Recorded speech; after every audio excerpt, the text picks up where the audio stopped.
So, okay, think we should just start.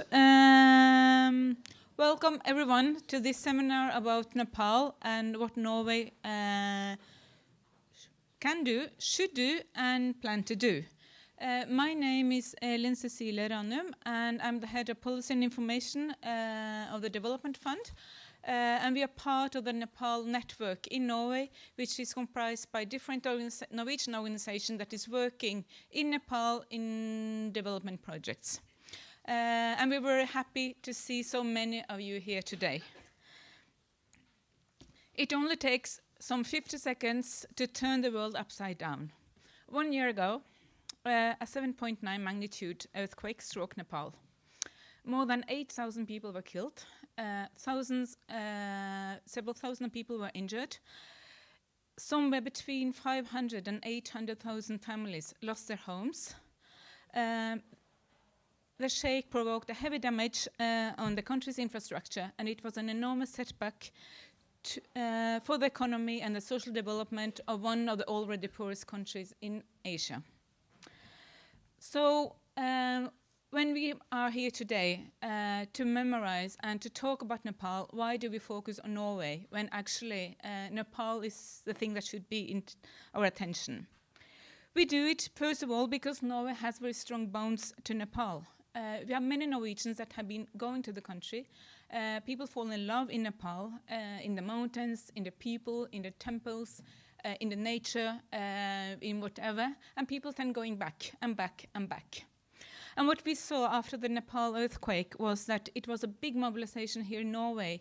A lot of organizations and private persons who started to raise funds to support and help the victims. At the same time, our own government were one of the first countries to promise support to Nepal. It started with 30 million Norwegian kroner the same day. Just a couple of days afterwards, the government increased by 100 million kroner, and in a total, Norway has provided 230 million Norwegian kroner to emergency relief in Nepal. The Norwegian civil society organizations have also done a lot of work to both with funds from the government, but also by own efforts, and also supporting Nepal organization that has been doing enormously and impressive efforts to help the victims to dig out the wounded the same day as the shake came. They have provided shelter, water, and food. So here we are, 1 day after. It is actually time to ask us, what now? We have already heard in the news today that reconstruction has been slow. Many people who lost their homes then have never got it back. Money are stuck in the government, and it doesn't come out where it actually it's needed. At the same time, we also know that a lot of people in Nepal, they continue, as they have done every day since the earthquake, to do their ever best to actually support their friends, their family, and just people they don't know, but just in solidarity with their own people. At the same time as the earthquake provoked a serious damage to Nepal, the country was also struck by political chaos, blockades, and incidents that actually hampered the reconstruction period. And what we see now is that Nepal is very, very far from recovering from last year's catastrophe. This happens at the same time as we know, and that is also why we ask when and not if a new catastrophe will happen. Nepal is constant subject to different kind of natural catastrophe. Either it can be cyclones, it is landslides, and we also know that a new earthquake may happen in short time. So that is actually why we ask the question what Norway can do. I think I mixed up something here. And what should Norway do, and how can Norway make a difference?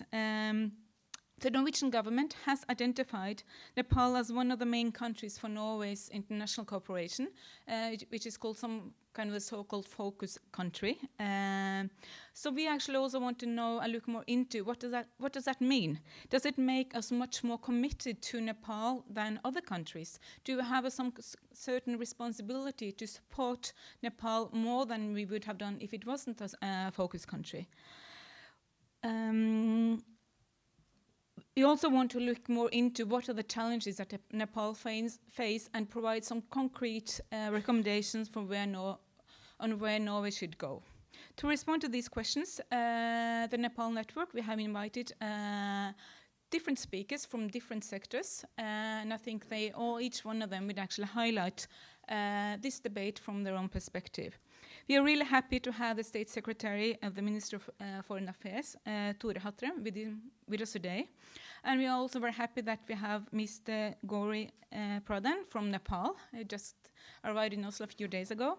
And he is a well-acknowledged social and human rights activist from Nepal, and he's currently the leader, the international coordinator of the LDC Watch. We also have 4 other members of the panel, which is going to start after the break, and I will introduce them later. But before I give the word to the State Secretary, I would ask everyone kindly to get up on your feet and that we keep 1 minute silence in memory of the victims.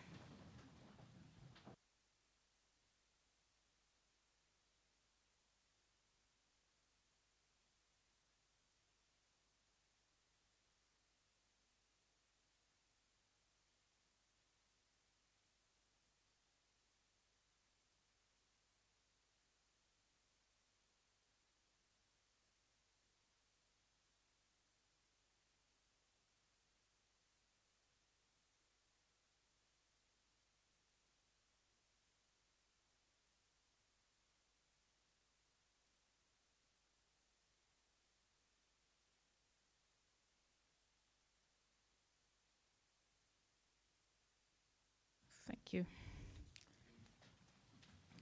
So, to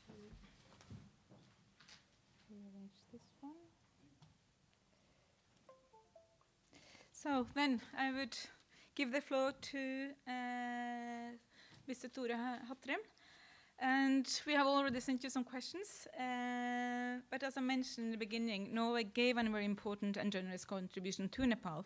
We were one of the first countries to pledge emergency relief, and you have also found a good balance and channels funds both to the Nepali government, to Norwegian civil society organizations, to UN organizations, other big international relief organizations, and also to some Nepalese organizations.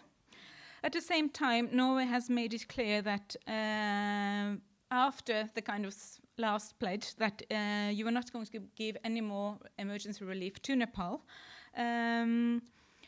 So it will be no additional money to emergency, but at the same time, as Nepal is a focus country, we would also ask you to know what does it actually mean from the government side to have a focus country in terms of priorities, resources, analysis of needs and responses.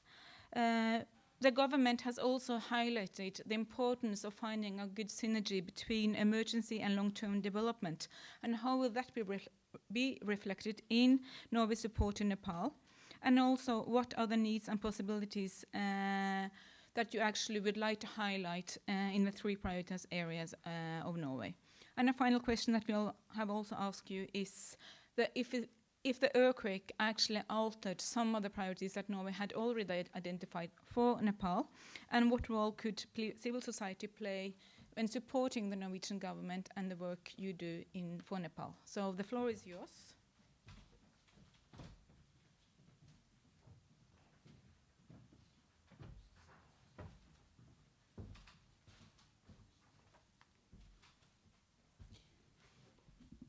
Thank you very much, Elin Cecilie, for the presentation. Is this working? Can you hear me?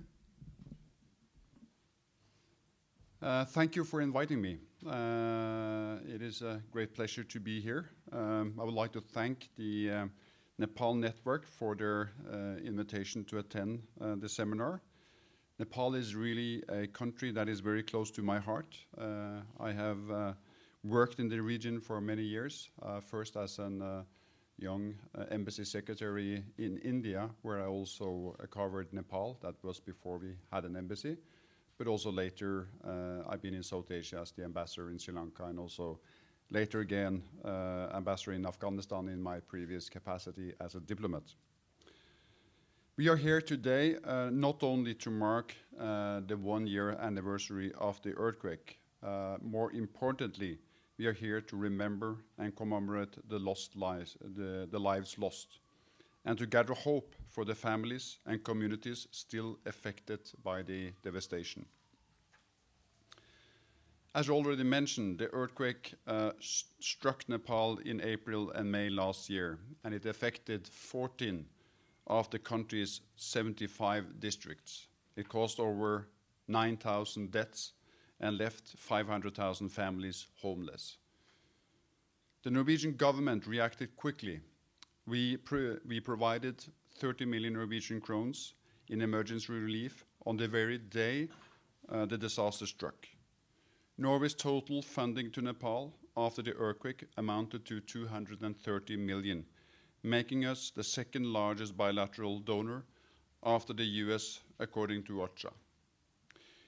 We supported the humanitarian efforts in Nepal Cross Fund and the Asian Development Bank's Earthquake Emergency Assistance Project.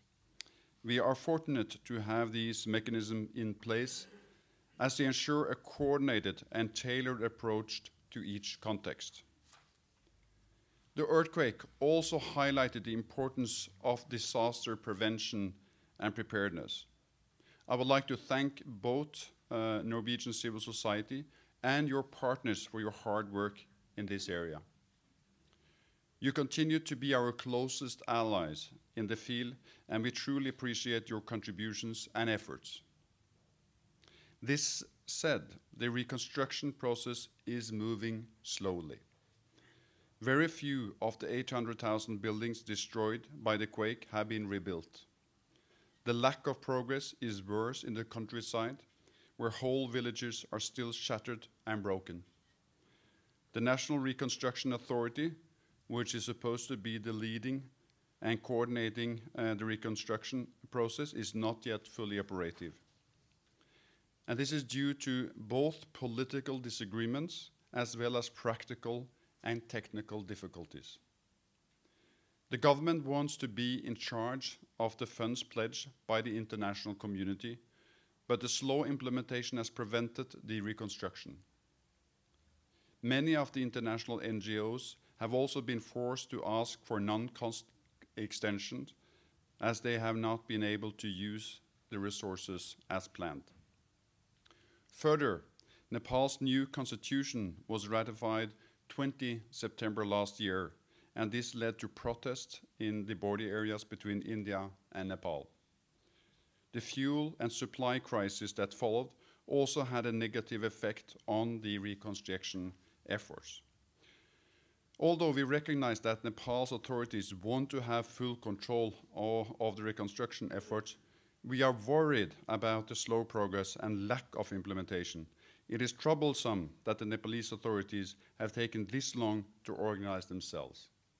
At this point in time, we need to find a balance between the reconstruction and the need for the continuation of the long-term development efforts.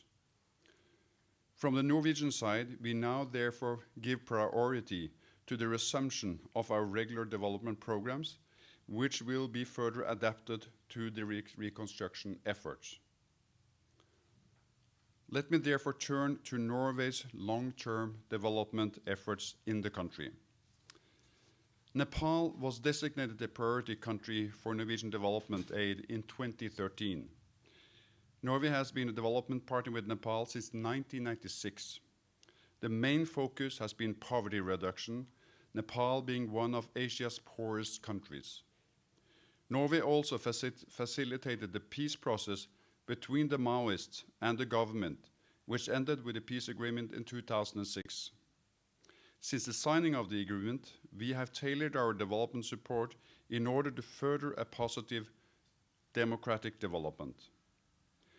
Being a priority country means that aid will be maintained at a high level and continue to cover a wide range of areas, with particular focus on education, good governance, and energy. We have a solid presence in Nepal, and this enables a close contact and a continuous solutions-oriented dialogue with the government. In addition, the cross-cutting themes of gender equality, anti-corruption, and the environment are included in all initiatives. In 2015, our regular bilateral aid amounted to 262 million Norwegian crowns.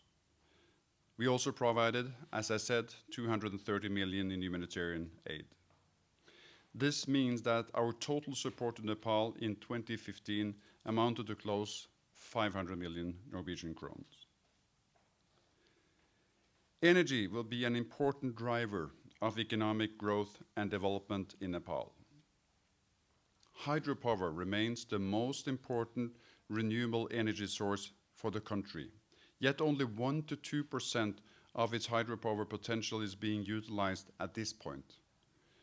Norway's energy cooperation with Nepal dates back many years, and we aim to use our aid funding strategically to improve both national development and regional cooperation on water resources. The main focus on our energy cooperation in 2015 was on rural energy programs. These include clean cooking stoves and 2 transmission line programs, which will strengthen the country's energy infrastructure. We also support competence building in Nepal's hydropower sector. Furthermore, we support the International Center for Integrated Mountain Development in its effort to promote knowledge about the causes and effects of climate change in the region.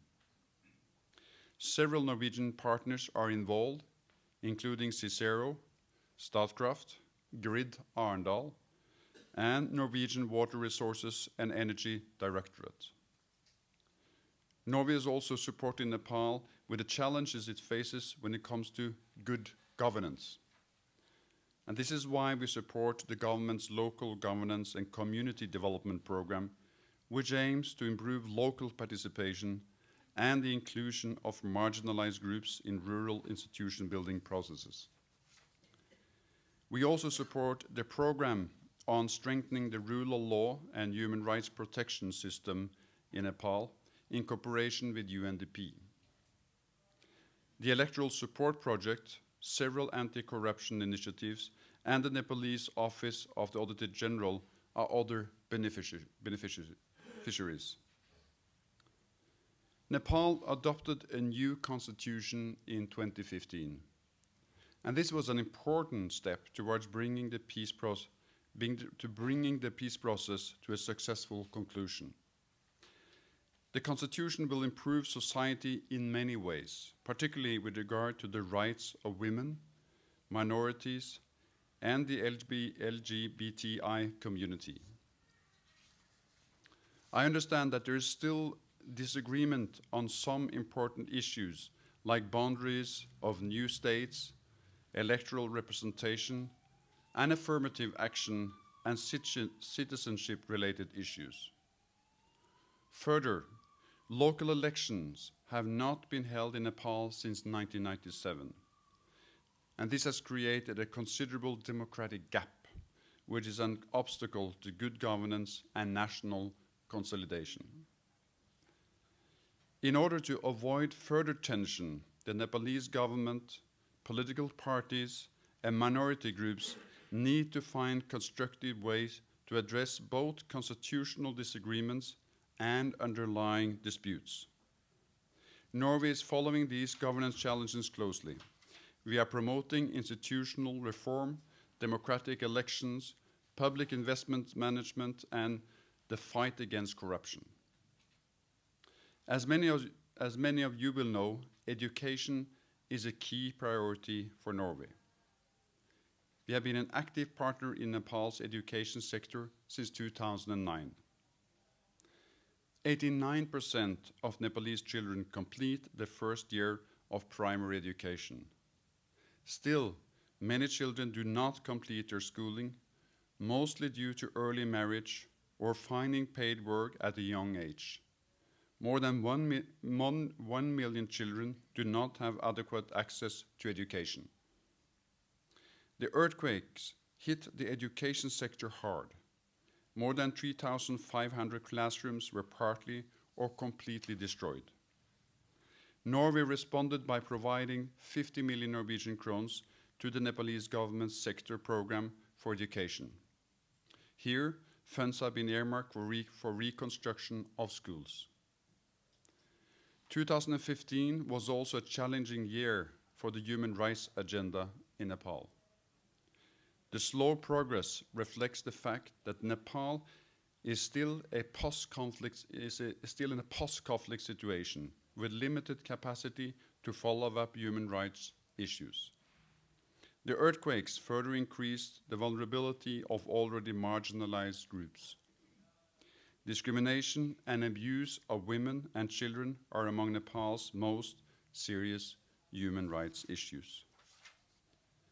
At the same time, many men have left their families to find work, leaving the women with the burden of looking after entire households. Internally displaced people and children who lost their parents under the quakes are particularly vulnerable. Many children have experienced setbacks at school because of the earthquakes and political instability. Since the quakes, the police have reported a doubling in cases of child trafficking. We are also very concerned about the conditions for the Nepalese migrant workers.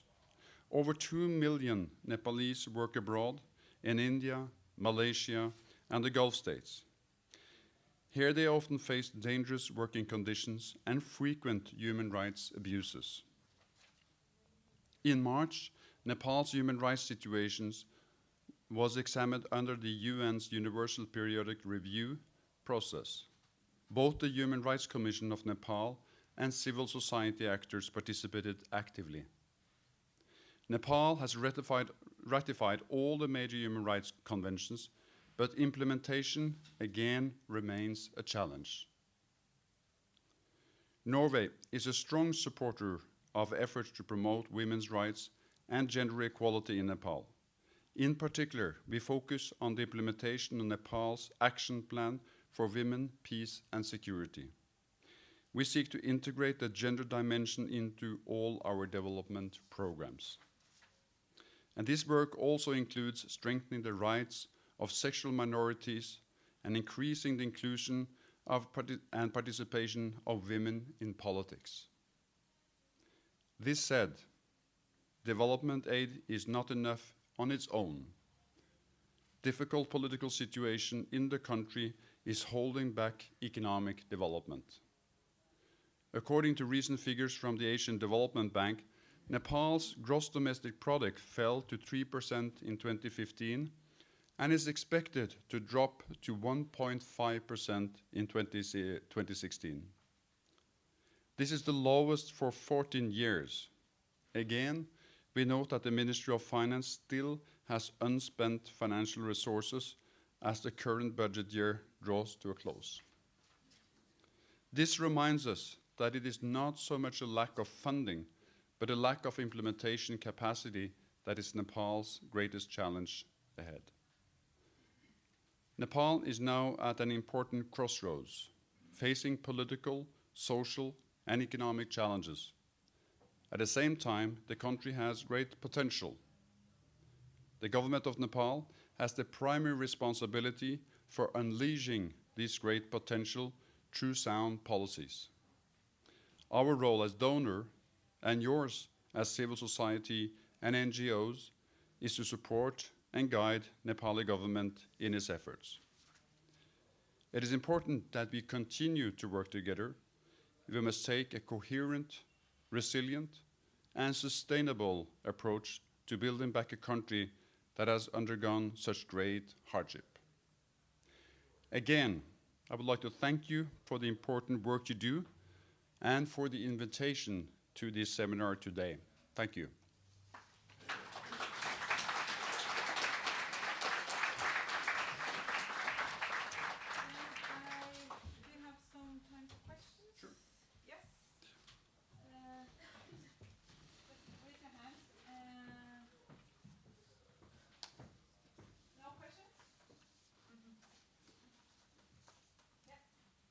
Please introduce yourself.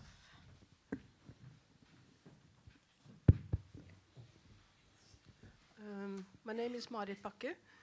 I've been in Nepal since '84, beginning with the mountains and then falling in love with the country and the people. Working professionally since 1999. And also member of Norway-Nepal Association. Thank you for a very interesting introduction. I have two questions.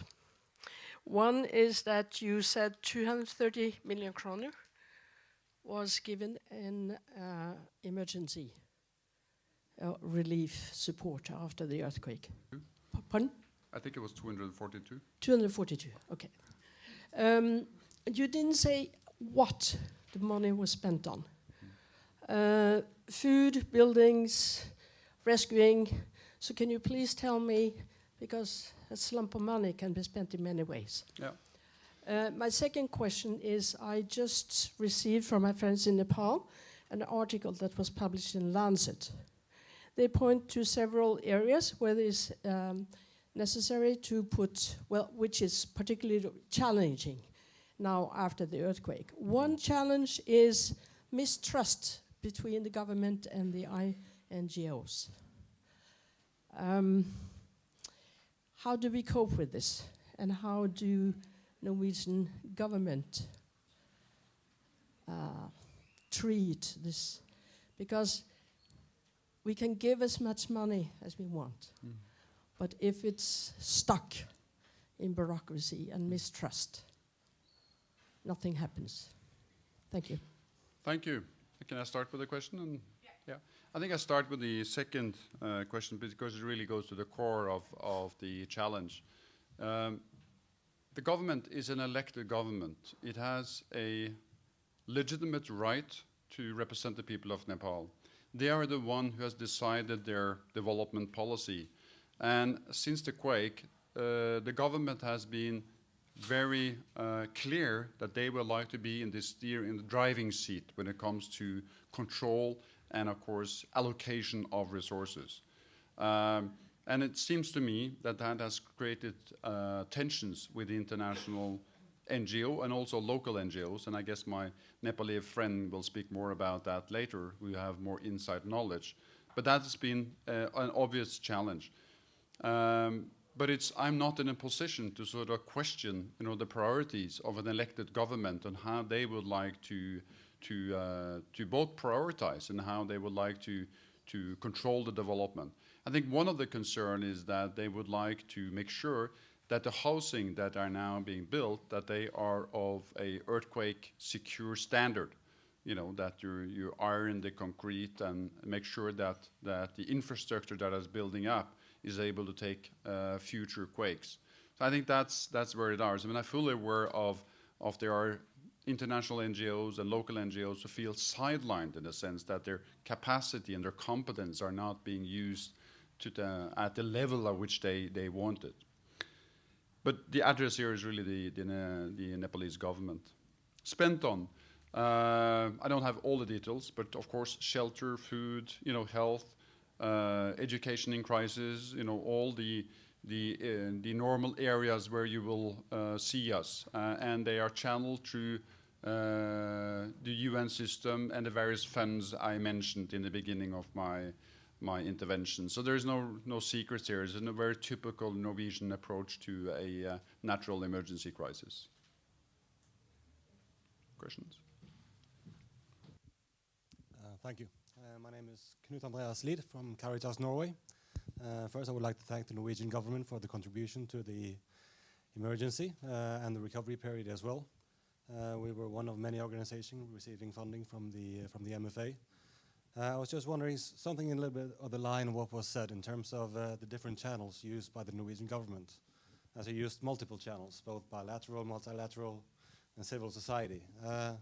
Have you planned for any evaluation of that financing mechanism to see what was most efficient and the effectiveness in terms of which channels that function the best in the case of Nepal? Thank you. No, not that I'm aware of any sort of evaluation plan at hand now, but we are always open for evaluators or our internal evaluation, the general auditor for that matter, to look into the way we reacted to the crisis. So of course, we are fully, would like to cooperate with any evaluation. We have our internal evaluation as well. But is it just an underlying premise in your question that you think that the Nepalese government has chosen the wrong track in addressing the crisis, or is it? No, it's just an experience of what we can learn from. Also, okay, lessons learned. Sure. There has been several challenges with the Nepalese Absolutely. in terms of the implementation. We as well encountered several problems in terms of the National Reconstruction Authority and to get the license Absolutely. to start the shelter. Reconstruction. We are now in the final stages of our response, but I understand that several organizations are still struggling to. I think there are two ways. I mean, one thing, of course, your own dialogue with the government, and of course the embassy is also more than willing to be helpful in trying to get through the red tape if that's the issue. But on the more fundamental choices of the way that the Nepalese government has chosen to deal with the crisis, that is really a question that belongs to the political system of Nepal and, of course, the people of Nepal, and not foreign donors.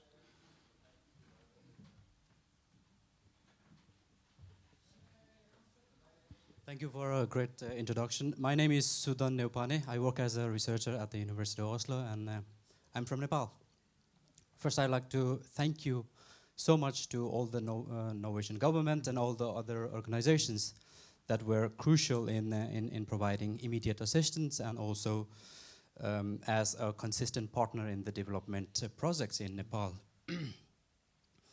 So, having said that, one of the things I was always worried that the aid that was being provided was not reaching the needy people. And one of the questions that I raised to the Nepalese government was, what's happening with so much money that is being sent to Nepal? And what they said was that, well, we have been placed a lot of money. Mind you, this word placed, a lot of money. And in about 2 weeks, I talked to a member of the Planning Commission, and he said that a lot of money has been placed, yes, a lot of it. But the only money that we have got as dispersed money is, I don't know, some tens of $1,000s from a neighboring country, actually. So is it the way that international donor agencies and governments, the way they have this bureaucracy around how money is sent, in a way that is on the way to reaching the needy people? No. I'm not aware objectively if this is the case with Norwegian aid, but No, the problem is not disbursement. The problem is with the National Reconstruction Agency, really. I mean, the way that Nepal has chosen to organize their development assistance. It's not like we are holding back our money or anything. We have sent our money a long time ago. So like 2 weeks after the earthquakes, so much money was placed, and the government said that we do not have money sent from the international donors to buy tarpaulins. Yeah, but that's like 1 year ago. So now it's 1 year ahead. That was a problem in the beginning of the first weeks. Yeah, that's right. Yeah. But now it's like 1 year. The money that has been committed, that's really not the problem. The problem is the implementation problems in Nepal, and that relates to the way that's organized by the government. Yeah, but in case of immediate relief efforts and when the money was needed, then there's no... Well, I don't know the details, but normally I know the UN system. You have a fairly well-tested international response system on natural catastrophes. The money will be dispersed very fast if there are accounts available The problem is always when when you have the money at hand, how are you actually going to do the work? That's a complicated thing. How are you going to have access to 14 districts far away from Kathmandu? How are you going to to transport the cement and all the iron you need to rebuild houses? And what kind of logistic system? You can imagine the complicated operation that you have to set in motion to get this done. That is the challenge. So it's important that you get that we're not using our brain energy on things which are really not the problem. The problem is how to do it. Thank you. Okay. Any other questions? No? Okay. Okay. Thank you. Thank you. And wish you all the best with the seminar. As I said, we have a long-term commitment vis-à-vis Nepal. It's been a development partner for us for a long time and will continue to be that for a long time. It is one of Asia's poorest countries. We have emotional ties with Nepal that goes way back. Also to our Norwegian missionaries that were there. But it's much broader than that. So I think this seminar will be very constructive and helpful, and we are looking forward also to get input from the organizers on the conclusions recommendations that you come with. So all the best and have a nice day.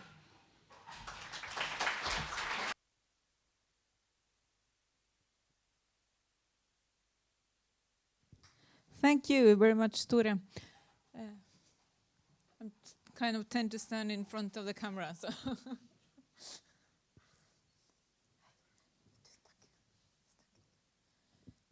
So then I can actually get back.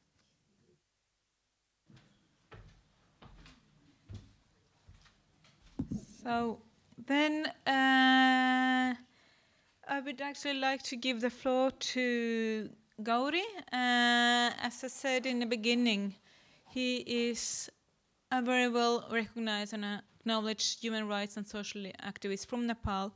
He's currently the international coordinator of LDC Watch, and we have asked him to share a bit about how is the political situation now in Nepal today, 1 year after the earthquake and also after the constitutions and all the chaos that happened last year. And we also asked Gauri to talk a bit about the most important issues and challenges from his perspective in Nepal.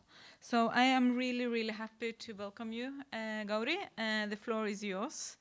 You said that you didn't want to use your PowerPoint anymore. It has stopped. Right.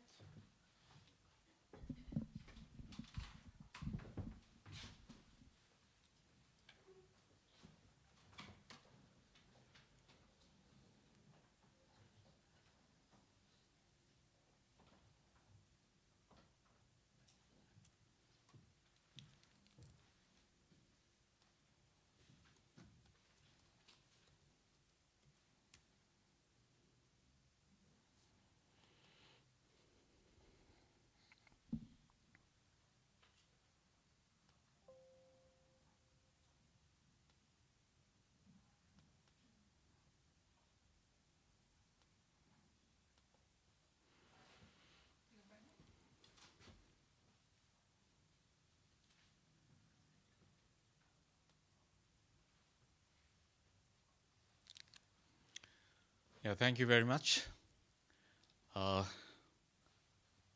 This is my prime pleasure to be with you. Thank you for invitation. And at the very beginning, I would like to extend my heartfelt tribute to all those people who have lost their lives, their relatives, and their property. At the same time, Nepal is trying its best to build back better, and we need your strong support to go ahead. Nepal has been come across with so many humanitarian catastrophe, one after another. We have experienced 10 years of armed conflict in Nepal. After that, almost like 10 years of very painful transitional period for human rights justice. And it took a long time in order to promulgate the Constitution of Nepal.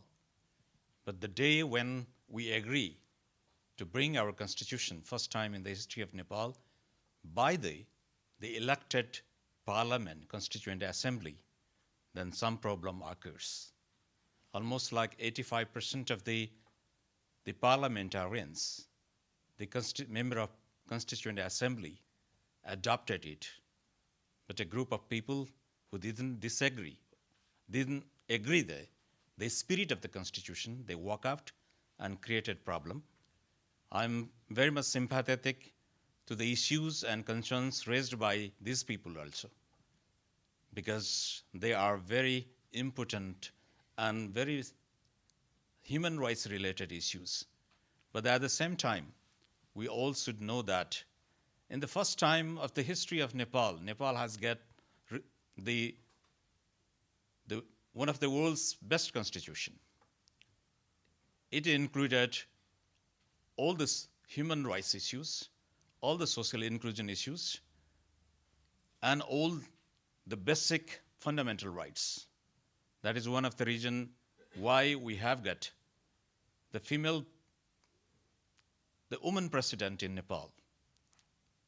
We have women as a chief justice in Nepal, women as speakers in the House of Parliament. I think Nepal is one of those countries. Now, after the constitution, almost like among the 10 major countries who have got the majority, the women's participation in the parliament is so big. Well, while talking about all these achievements, Nepal have been also come across with so many problems. And of course, a year back today, when we had the dreadful earthquake, that has really shocked Nepal, and whatever the achievements so far we have achieved in our history, that has been shattered. Well, the government of Nepal has given us so many hopes, so many dreams to the people, and also announced its relief packages. I thank you very much to the government of Norway, non-government organization of Norway, and the people who have extended their heartfelt support for the relief and recovery of Nepal. And it's also high time now to extend the international support to build back better Nepal. And Nepal is committed for that. Of course, politics has created a lots of problem. Whenever we are trying to establish National Reconstruction Authority, so lots of politics, the inter-political parties politics was there. We have extended quite a good amount of recovery and relief materials to the people in need. But unfortunately, their expectations couldn't be met in a real sense. Of course, government is to blame for that, because government is the national leader. Government is responsible for the people. And government has made us so many different packages in order to distribute for the betterment of the people, for the reconstruction, for the recovery. But those things are not delivered in time, and that has been delayed. And we are extremely sorry for that. But something have been being undertaken. It's completely not vacuum, because thousands and thousands of people were supported by the non-governmental organization. Thousands and thousands of temporary houses were built up. Thousands and thousands of schools, though in a temporary learning center, children are being they are getting their everyday classes, schooling in that situation. Something has been managed with the help of non-governmental organizations, with the facilitation of the government. But we could have done much better. We could have done far better. But the politics of reconstruction, politics of the development among the political parties in Nepal, they are also responsible for this.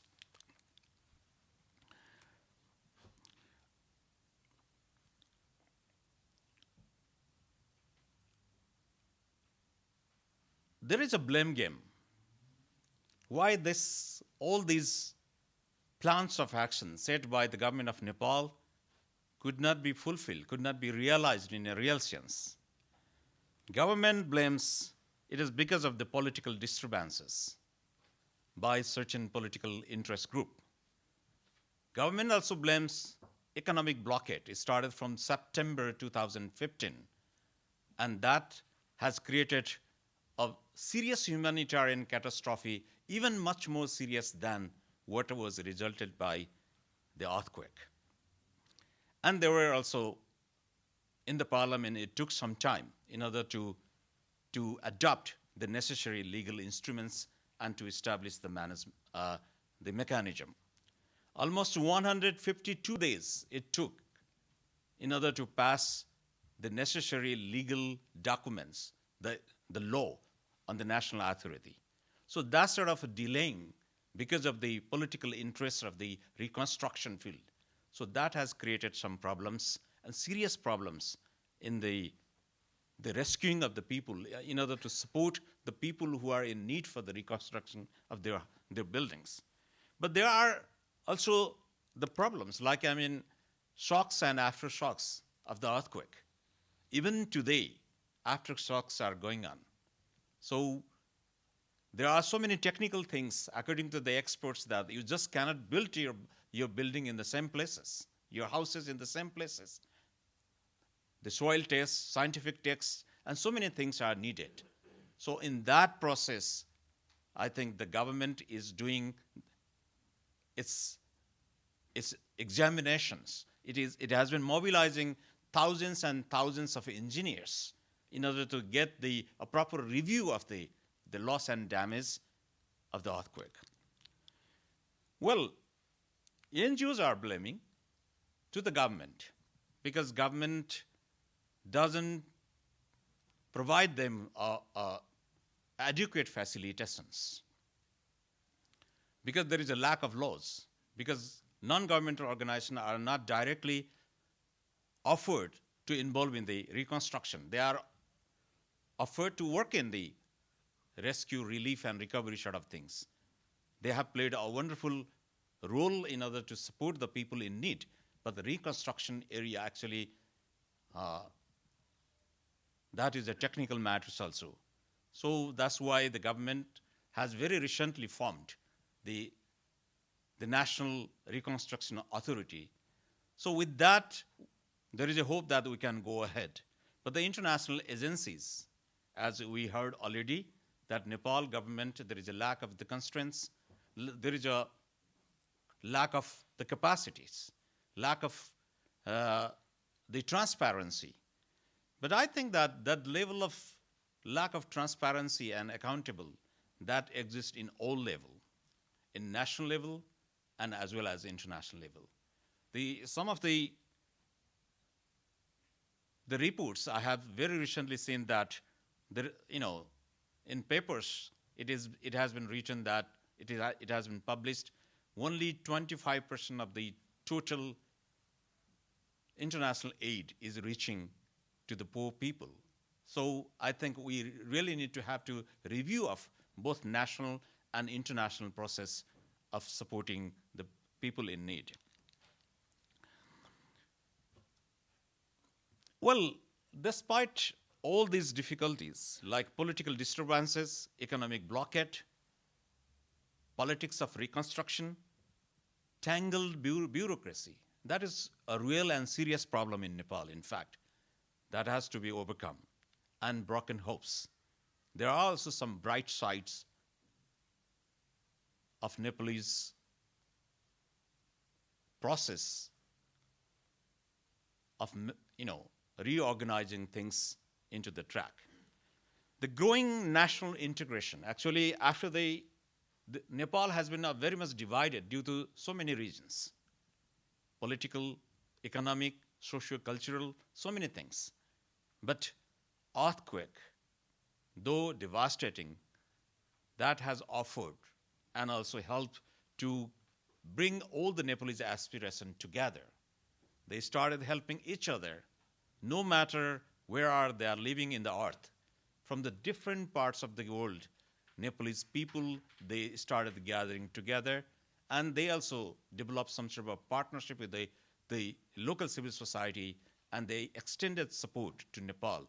That was very, very valuable, and I really appreciate for that.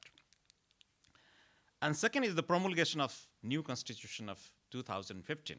As I already mentioned, that first time in the history of Nepal, constitution has been brought by its one delegates.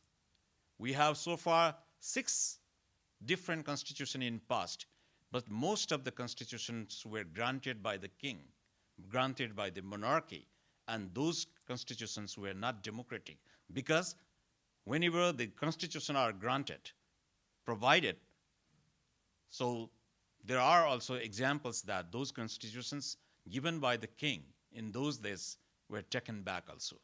And many times the very despotic type of the rule, we have come across with the despotic type of the government also.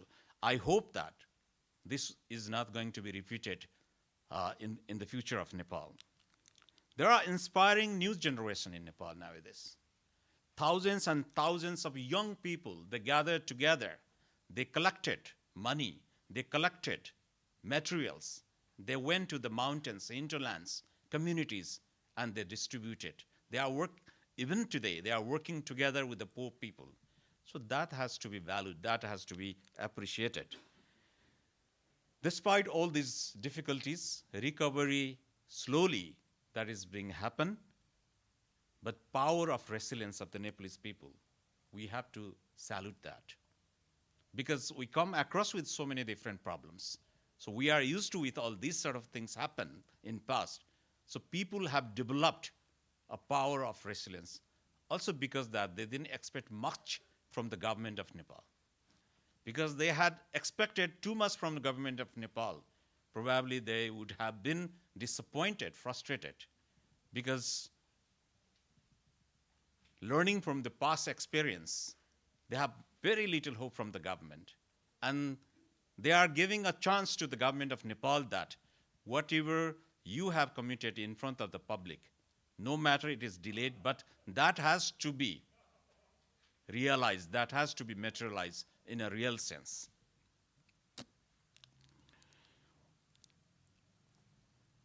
Well, National Reconstruction Authority now speed up its work. From last January, it has already started. It's a reconstruction work, but as already said by the previous speaker, a real reconstruction has not yet started. But they have given a priority for that. Rapid action. So that's why, whatever the plan of actions, they have, the National Reconstruction Authority has been approved. So there should be a rapid action of implementation. There is a lack of constraints that has to be realized, and that's why we need to strengthen institutional capacity to fight implementing challenges in the country. We should also work on the basis of the principle of non-partisan, impartiality, and accountability. The issue of the bureaucratic complications, the tangled bureaucratic procedures has to be prevented, and actually there should be a less bureaucratic complications. And we need to maintain balance between control and collaboration. And I hope that government is guided by this principle. NRA, National Reconstruction Authority, has brought its priority areas, and NGOs are also, civil society organizations are also appealed to work together to come across, particularly in the areas of rural housing and habitat development. Second, urban housing and the heritage conservation. Third, social mobilization and economic rehabilitation of people in need. Fourth, reconstruction of the public buildings, including schools, health clinics, roads, irrigation, so on and so forth. And there are other interrelated areas. So non-governmental organizations, whether they are national, local, and international organizations, they should sit down together and where they are planning to work. So actually, they should consult, and the National Reconstruction Authority, they have now open for all. And actually, number of non-government organizations are also applying with their projects. So we really wish that there are so many problems occurred in past, but we really wish there shouldn't be any more politics, partisan politics again on earthquake reconstruction from anywhere.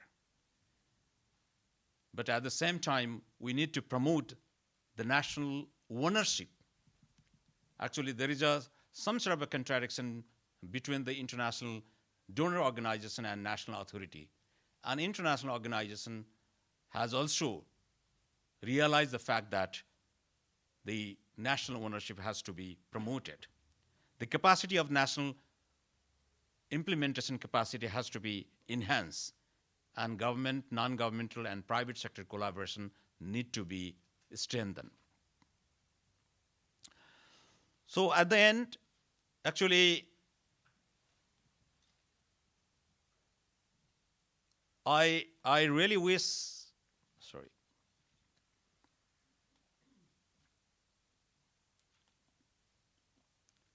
that the international community, which has been providing a very, very important role, because Nepal is a poor country. It's one of the least developed countries of the world. It has got the capacity constraint, resource constraints, and its productive capacity has to be strengthened. But Nepal has its strength also. As you know that Nepal never has been colonialized in its history. Nepal is an independent and sovereign country. We want support, solidarity, and partnership, but we don't want dictatorship. So if I wish the international community, they are with us. So we would like to call that we can build back better, support us for our reconstruction plans of action, because Nepal needs it. We can do better by correcting our mistakes. Share your knowledge, skill, and resources. We can resolve all our contradictions by ourselves with your support and well wishes, but don't try to spoil it. We can prove that we will rise again. Please extend your support and solidarity. We can make our system better. We don't let down your hope. So I'm sure that with all these heartfelt aspirations, one day Nepal will get back better and we will rise again. We believe that each dawn is a new beginning. We'll go ahead. Thank you very much.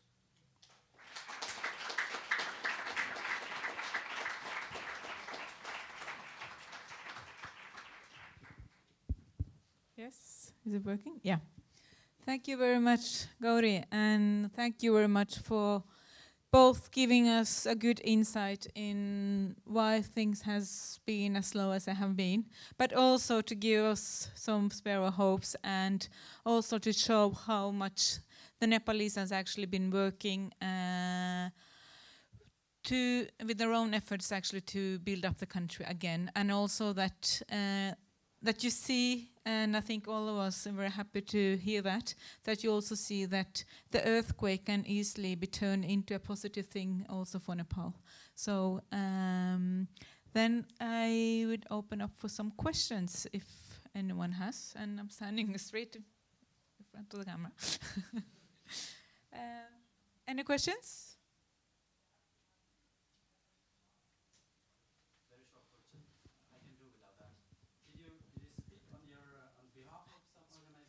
Not really. I'm here as an independent civil society observer.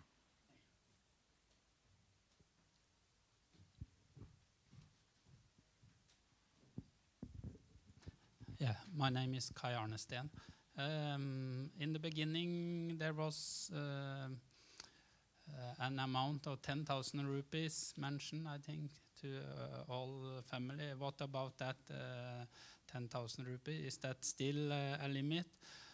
Let's say in Norway we have insurance company. I guess you don't have that in Nepal, at least in the rural districts. And let's say in other countries, then the government said that this is a national disaster, so we will pay for everything. So do you know what has been decided?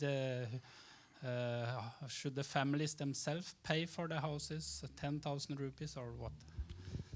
Well, there was an announcement from the government on May 8. So according to that, every family has to be provided 25,000 rupees, including the 40,000 per family for performing the death ritual. Another 50,000 way off in the interest rate, whatever the loan they have taken from the bank. And 100,000, that is 1 lakh, monetary support for family that lost its family members.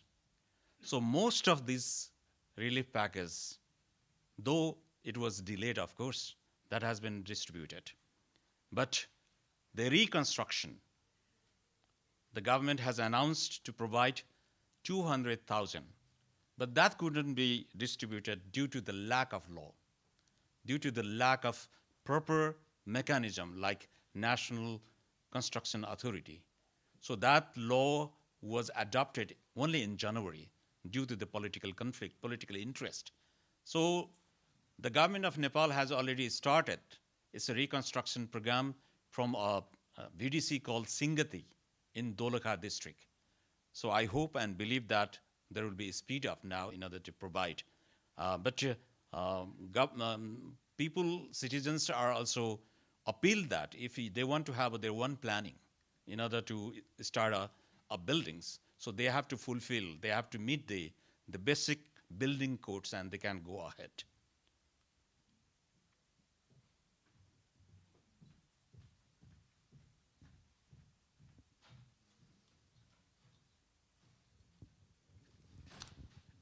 Thank you very much. Good to see you again. Thank you, ma'am. I have one question. It is this that was mentioned in that Lancet article I mentioned previously.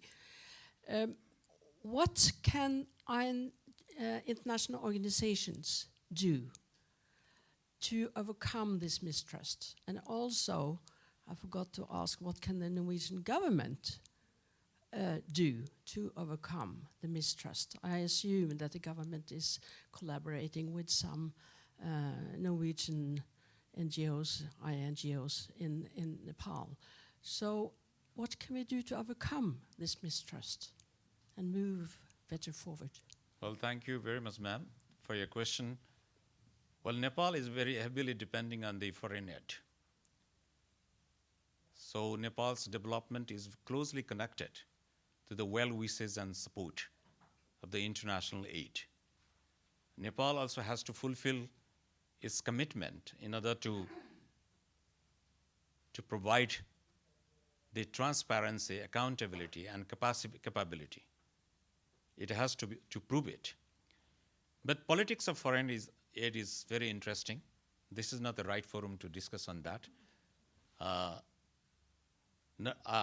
As I already mentioned, that we are thankful to the government of Norway and government of the people of Norway, organized NGOs of Norway. I think Norway international aid is one of the less controversial aid in Nepal so far. So I thank you very much, because as our state secretary already mentioned that, because Norway is also emotionally attached with the people of Nepal, maybe because of we are mountainous country also. So, well, as a recipient country, there are certain obligations the state of Nepal, the government of Nepal has to fulfill. Its basic role is to facilitation the international aid, support, transparency, report, and everything. But there is a capacity constraints. I hope that Nepal government is now, well, I mean, it has developed its a partnership programs with the international organizations, and there are rules, there are procedures. I think, I mean, this mistrust can be resolved through a dialogue, openness, and also working together. I hope there will be a better situation in days to come.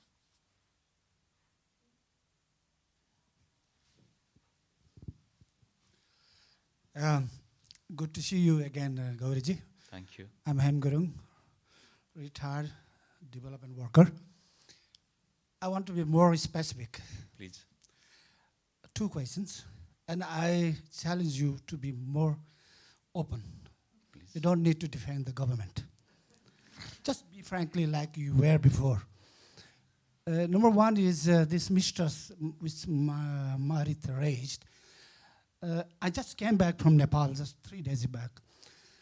It was a big news. Big noise, And finally, I heard that the NGOs are also included in this rebuilding, what do you call, reconstruction authorities. This mistrust is very interesting to know. What is wrong with that? Is it because the NGOs are not working properly? That could be also the questions. There are 50,000 NGOs registered in the Social Welfare Council. Only 10,000 of them are active. Out of 10,000 again, maybe 200 to 300 are more active, who are visible in the community. They are the face of the communities. I would love to hear heart to heart your opinion, not the general opinion. Number 2, much are written in the media that the government employees do not want to go to the field to initiate the reconstruction work. There has been lots of writing in the Nepali media. Why is that? Thank you. Well, thank you very much for your pertinent question. Well, the first thing is that I don't have to defend government. It's a role of government itself. Because I'm a civil society member, and I'm very, very critical to the governments. And actually, I have already told you that the mistrust between the government and the political parties and between the people and the government, well, government is responsible for that, because it is the government who has to facilitate and provide support as per promises it has made so far. And second is, there is an illusion about NGOs in Nepal. You are correct that very few 100 or 1,000 NGOs are working in Nepal. And they are the real NGOs. Others are registered NGOs. What happens is that there is no proper act on NGOs in Nepal. Besides the government, every civil society organizations are registered under the Association Act 1977. And that used to be Association and Control Act at the time of Panchayat.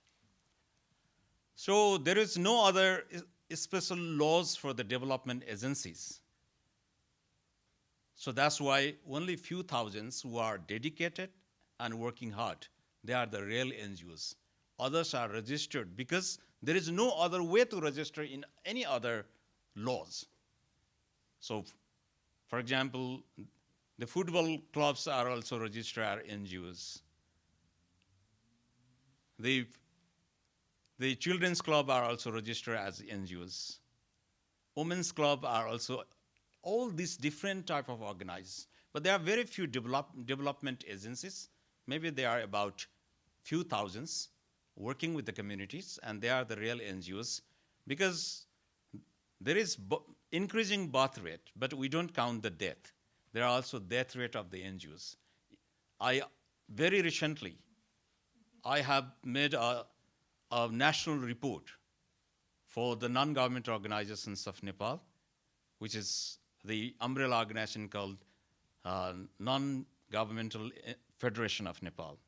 So I found that, for example, in one district in Ilam, so about 100 NGOs are registered there. Only 25 organizations renewed, and 10 organizations submit its annual report. So it means only 10% organizations are really working and they are survived. I think another question regarding the government, bureaucrats, they are not going to the ground, maybe because, security forces are very much in the ground. But the development government workers, they are not reaching in time. But whenever the government has proper review of the loss and damage, I think thousands and thousands of engineers were mobilized, and now government has got the proper report. So reports are there, plan of actions are there, but implementation is very, very poor. So government really need to develop its capacity, the institutional capacity to implement the plans into action. And that is a serious weakness part, constant on the part of the government, I think. Thank you, MG.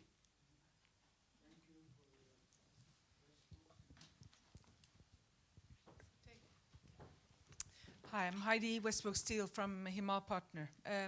I want to thank you so much.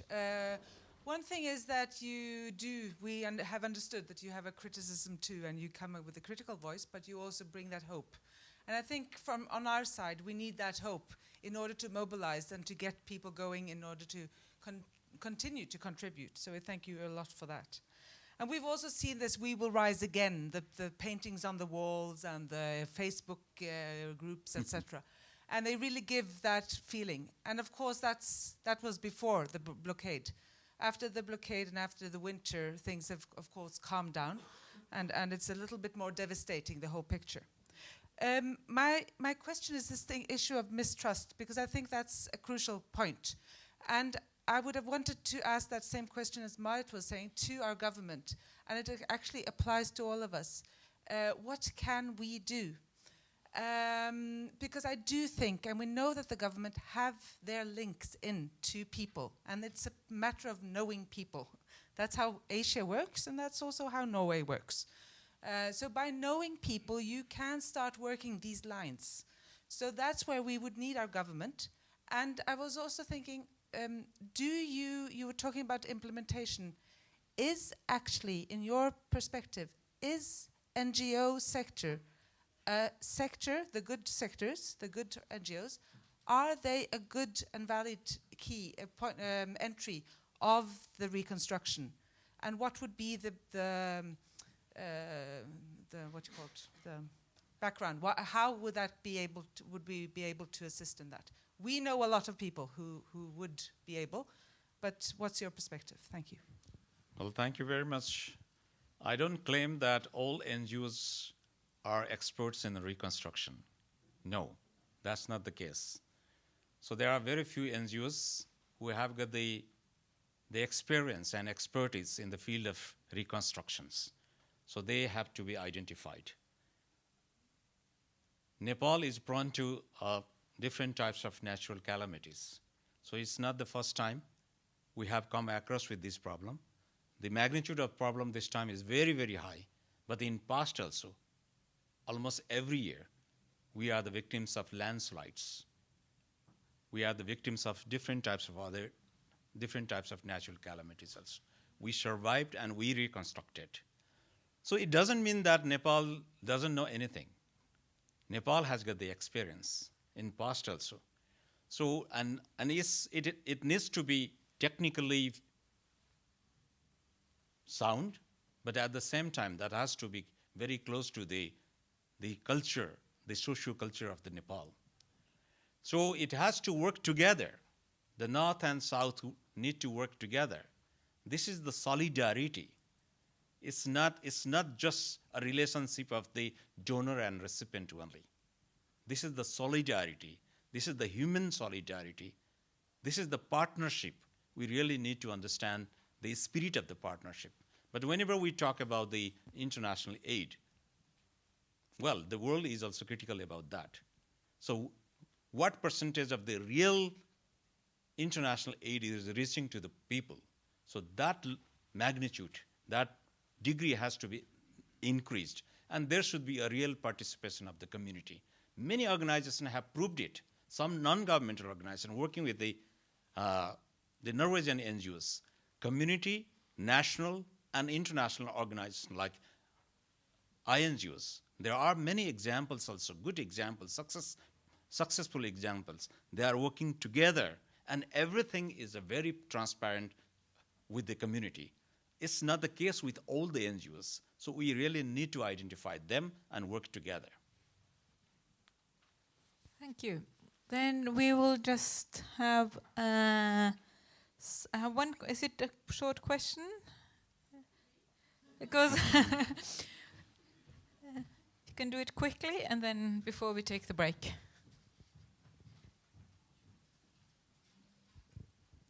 Thank you so much. I'm Vivek Andreas Stefan, and I'm a mountaineer and also now recently a volunteer worker down in Nepal.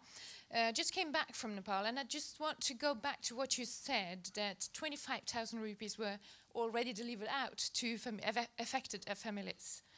I just came back from Rasua district and also Gorkha district, where there are very, very many affected families.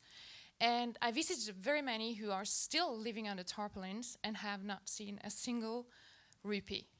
So I would like to ask you, I'm curious, from which channels or resources do you have the reports that says that the 25,000 rupees are already delivered?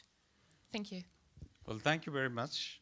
Of course, I mean, it is a government report, but I also don't claim that all the 25,000 rupees has been reached to all single family who has to be distributed in the ground level. As one of our friends said, that the government services is reaching very, very late. So I think, I mean, I exactly cannot say what is the percentage, but it is quite, I think, a high percentage. I mean, most of the people by now, because for up to 6 months after the earthquake, there was a complaint, a serious complaint that we don't receive this money. But by now, and I think that most of the people have, I believe they have received, but I think you might be also correct that there are some people, because I have also seen in the reflection in the newspapers that no government people have come to us, nothing has given to us, so no money we received. So that's sort of the reflections I have also seen in the Nepal televisions, in the newspapers. That has to be verified. And if people are really not received that, and if something has been done in the paper, that is a corruption. Thank you. If any of you have other questions, then you can save it after the break, because Skåre is going to be with us the whole afternoon. So now we just have some 10 minutes. There's coffee and tea on the back, and we'll get back at 2 o'clock to the panel. Thank you very much.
Then I would kindly ask everyone to sit down so that we can restart.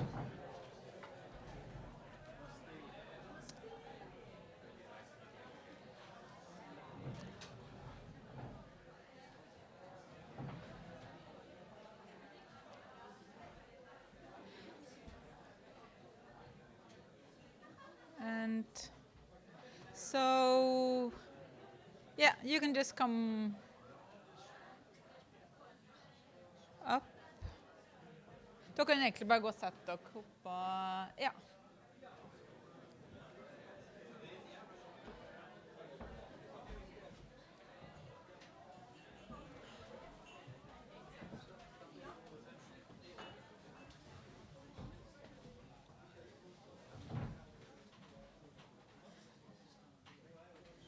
So,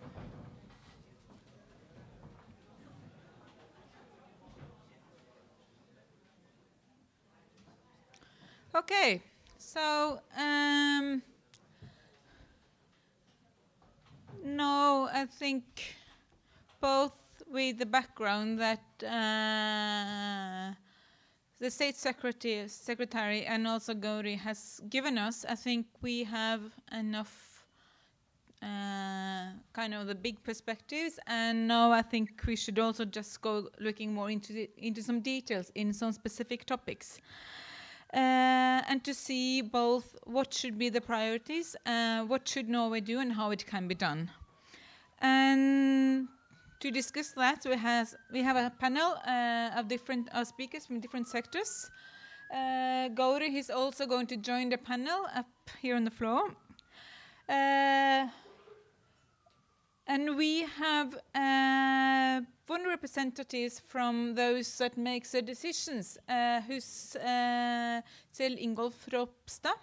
He's probably busy making some decision because he hasn't come yet. So, but hopefully he will arrive. But anyway, he is from the Christian Democratic Party of Norway.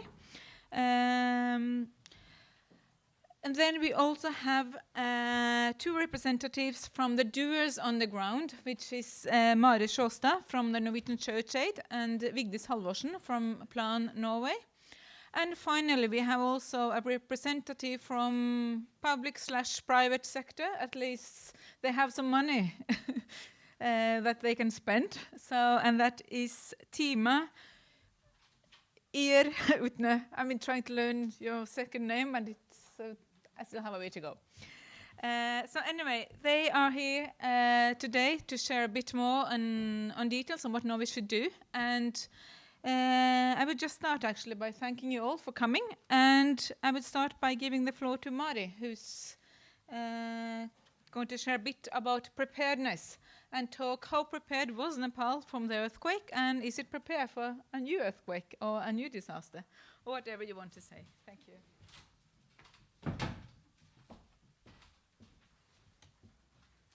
Thank you for the introduction. Yes, I'm Mari Sjåstad. I am a part of the NCA roster, Norwegian Church Aid roster, and I'm a wash engineer. So this will mainly be from a wash engineer's perspective. First of all, like NCA in Nepal, NCA arrived 48 hours after the earthquake. And during the last year, we have been working together with Danish Church Aid. Danish Church Aid has been in Nepal for many, many years and have local partners. And together with Danish Church Aid, we've been working with food, shelter, water, and sanitation. And Norwegian Church Aid, we've been focusing on the water and sanitation. So looking back at the last year, we've seen like the importance of the local preparedness. Local and community-based organizations, they know the communities, they know the local language, and they are the ones that can help us to identify the needs or the priorities. And it's crucial with the local preparedness to be able to have a quick mobilization and for example, to have easy distribution. And in remote areas, especially in Nepal, there's many remote areas. They were inaccessible after the earthquake. For example, the high mountain VDCs, we worked in many of those. It was so important for us when we got up there with the helicopter. Then the communities already had the list of all the households, and they knew who were the vulnerable people when we were giving out our hygiene items and installing the latrines. And we identified some challenges with the local preparedness. This earthquake was expected. Everyone knew that there was going to be a big earthquake soon. But the big issue was the scale of the disaster. It's something else to be ready prepared for a small or medium disaster, but this was so huge, so it was difficult to be prepared. Also, we saw some difficulties with the coordination mechanisms. For example, within the WASH cluster, it wasn't really working. They were far behind, and we had to wait a lot to start the installation. Also, the different clusters weren't coordinating correctly. We arrived up in the Himalaya, in a VDC, with toilets, and people didn't have food. So even though our toilets our latrines are beautiful latrines, but people were focusing on the food. And that's totally understandable, but it made it difficult to work up there. And also the accessibility, as I mentioned before, the high mountain areas, and after the fuel crisis and the monsoon, it was hard to reach. And then we tried to identify some preparedness challenges ahead. For example, as mentioned before, general maintenance and upgrading of the infrastructure. One of the reasons that the infrastructure was hurt so bad because of the earthquake, it was also because it was really in a bad state prior to the earthquake. So it should be a focus to upgrade the roads, the water systems, etc. And also technical assistance on rebuilding more resilient communities. Like mentioned here before as well, to build back better.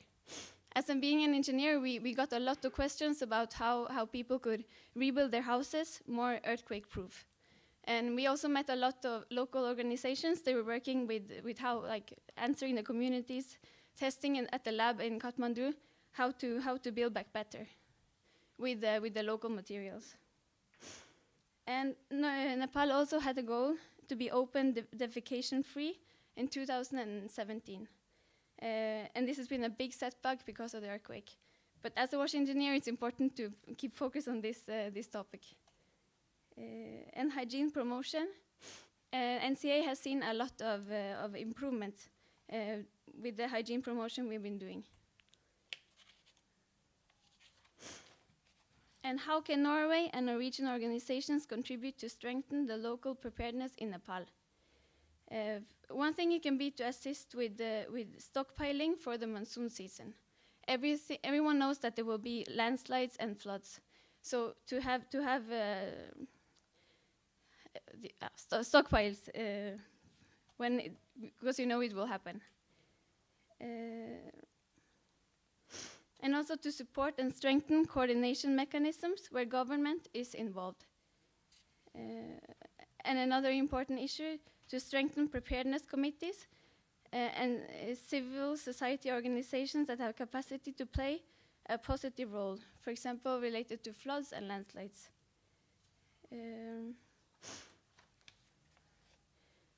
And to organize or strengthen the local preparedness committees, for example, to give committee members individual tasks as first aid, to alert when a flood is coming, to alert the community, and also link these local preparedness committees to the governmental committees. And one last thing, to maybe Norwegian authorities could put more pressure on the national reconstruction authorities. For example, we've been talking about the 25,000 rupees. Maybe Norway could have put some more pressure to make some things happen.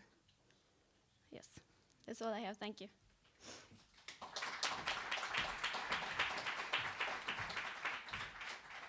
Thank you, Mari. Then I will just give the microphone to Tima from Statkraft. And we have asked you to say a bit about what is the climate for investments in Nepal after the earthquake and investments in the energy sector, and also what are the main energy sources that you see can be fit for investment in Nepal. Thank you very much. Firstly, I'd like to thank you for inviting me to participate at this event, and to thank the previous speakers for very open and honest discussions and insights. I think that's very important in this situation. My name is Tima Aya-Utna. I'm responsible for our activities, hydropower development and operation activities in Nepal and India. I'm very lucky to have actually traveled to Nepal many times, a very beautiful country, and I have much more to learn and explore there. But I've traveled there both before and after the earthquake. Beautiful and challenging. We have been in Nepal since the mid-90s, built the first independent private power plant and foreign direct investment project, KIMTI. This is a joint venture. We are the major shareholder in a company, Himal Power Limited, where Statkraft is the majority owner, but we also have BKK, the Bergen Energy Utility, with us, and a local partner, Bhutal Power Company. We have very strong support from the Norwegian government, and we're very grateful for that. We work very closely with the embassy in Kathmandu. What I'd like to say is just a little bit about the existing energy situation in Nepal, some of the impacts on the energy situation following the earthquake, and then what we see, what our response was, and what we see could improve the situation for investors. We see that Nepal has an enormous growth opportunity in demand in energy. With its 30 million population, only 50% approximately actually have access to energy in the grid. We see there's a very high demand in the dry season, the winter season there. There's very low industrial demand at present. And as Tore Hattrem said, it's a hydro-dominated system, very similar to Norway, 98% hydro, very mountainous region, so there's no, that's the background. And we've only harnessed approximately 1.5%, which he also mentioned, of the potential hydropower availability. Nepal has major capacity and energy deficits. They have between 12 and 17 hours load shedding, which is basically blackouts in the dry season, and 4 to 6 hours in the wet season, the monsoon season. So there is very much focus on large projects which are under construction and in planning. And those projects were due to be online in 2017, but of course now delayed due to the earthquake, among other things. The earthquake's direct impact was that 18 plants that were operating were actually damaged, and many of them were out of the grid for many months and are still not working. One of the major development projects in Upper Tamakoshi was under construction. This is the Nepali Electricity Authority's project. And that was also affected, and it's still not started again in April this year. Our plant suffered minor damages. We were very lucky, and kept the outage to a minimum of 5 days, which we think was fairly outstanding given the circumstances. Our response, and this is Statkraft's immediate response, we have trained all our staff with emergency response plans and drills, both staff and families, and they all had emergency response kits, survival kits. And many of them thanked us afterwards because we've been so rigorous with those drills. We immediately assessed all buildings. We assisted our staff. We provided trauma management and relief programs for the staff and family, which was really important because I think many of the population were in fact traumatized.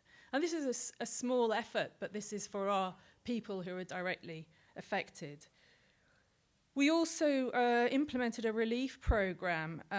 We worked closely with the local communities to understand their needs. We did a needs assessment, and the local communities are Ramachop and Dolakar. So we worked with the local district authorities there and identified that their needs were tents, tarpaulins, medicines, and blankets. And what we did was we mobilized our team in India. And with the help of the Indian embassy and the Nepal and the Norwegian embassy, in Delhi and the Norwegian embassy in Kathmandu, we managed to send convoys, lorries over the border to Nepal. I think we sent 4 or 5 different convoys with materials. We also found that the early warning system was out of action. This is an early warning system up in the further up the valley. There's a glacial lake, and under an earthquake or such circumstances, there is a real risk that lake could burst, and that would then result in a flood down in the valley. So the people were really worried and scared that this would happen at any possible time. And when the early warning system wasn't working, they were really quite terrified. And together with ECMOD, UNDP, and a local company, Real Time Systems, we managed to put in these sensors further up in the valley at that time, so that they would have 2 hours warning before a flood would occur. I think the government's response has been described, but I think one thing was that the post-disaster need assessment for the electricity sector was done quite quickly, following, I think, the donor conference last year in June. And it identified that $4.4 billion was needed for this sector. And as we've heard, there's a real need to tighten up on governance and make sure that the beneficiaries are the ones who have suffered. We see also that the National Reconstruction Authority in the energy sector is also taking time due to politics and financing. Also, the government has basically promised support to earthquake-affected projects in the form of both financing incentives for renovation repair, tax breaks, relief on interest for the period of operation when the plants were out of operation, and also extension of licenses, power sales agreement, and commercial operation periods. But this has unfortunately not been implemented yet. So what do we really see? We see that the promised growth has slowed down. Development projects have been put on hold by many foreign investors. Many of the large projects are actually Chinese or Indian investors who have the licenses there. I think the Chinese started both their projects relatively fast after some months, and the Indians have waited for a long time. What I'd just like to say, there are 3 areas where we see that there's need for improvements. The stable political regime has been discussed previously. Together with the new constitution, it's very important for foreign investors to get confidence regained. We need legal and regulatory stability and predictability. And we also need predictability around power sales agreements. As commercial players, we are dependent on selling the power we produce. Thank you.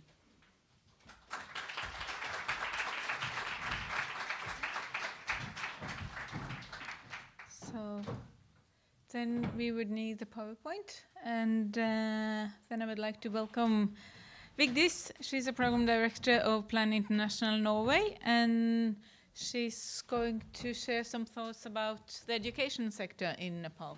So floor is yours.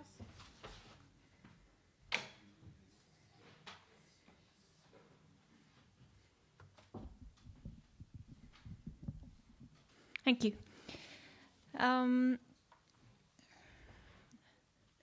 Today is 1 year since the earthquake in Nepal, where nearly 9,000 people were killed and more than 8 million people are affected. That means 1 in 3 people in Nepal was affected. Actually, luckily, the earthquake did happen on a Saturday, so there were no children in school when the earthquake happened.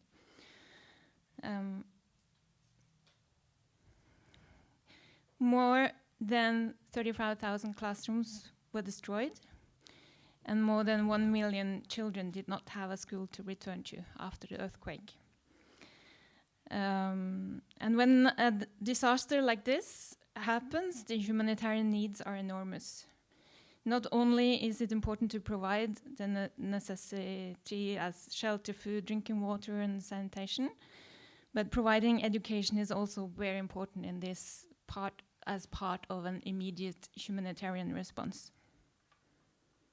So why is education in emergency important?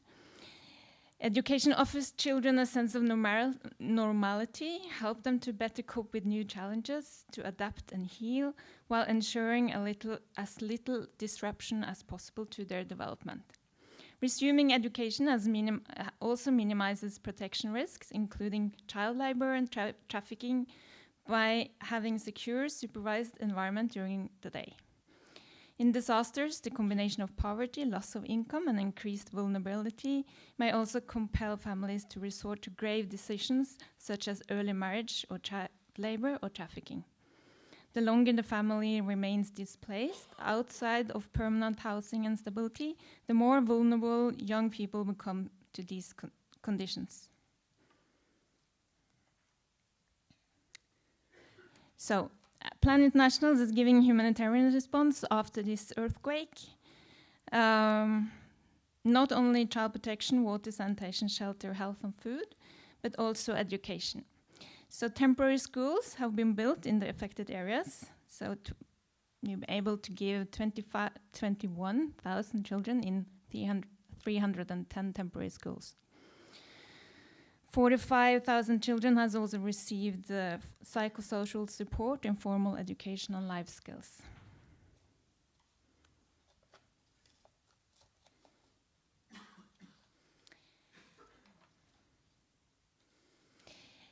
Current data shows that 25% of children in affected areas are still attending temporary school at temporary learning centers. And while this was provided as an essential emergency solution, permanent facilities are now needed. There's no precise data of how many children that are actually out of school completely. This was already an issue before the earthquake, but has likely worsened, and damage from the earthquake has put a massive financial burden on already poor families. So it was worse before, and it was bad before, and it's even worse now. Due to issues of poverty, some children are forced to leave school and find work to support their family. A recent report from OCHA revealed that 166,000 children do not have access to quality permanent spaces. This means that children might be in classrooms that are unsafe or overcrowded.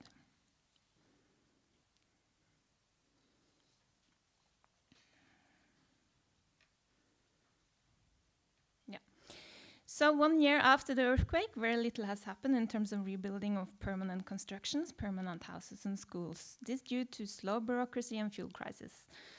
The monsoon and the rainy seasons caused further damage to already poor roads. There are still children who cannot study in safe structures, still live in tents and continue to seek basic health and sanitation services, care and safety nearly every day.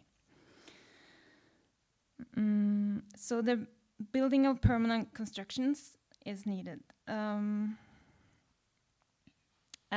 of course we have to do this together with strengthening the more temporary ones. So what Plan is doing, that we're now working to provide families with more long-term support. Permanent schools need to be built, and family needs shelters that will last for several years.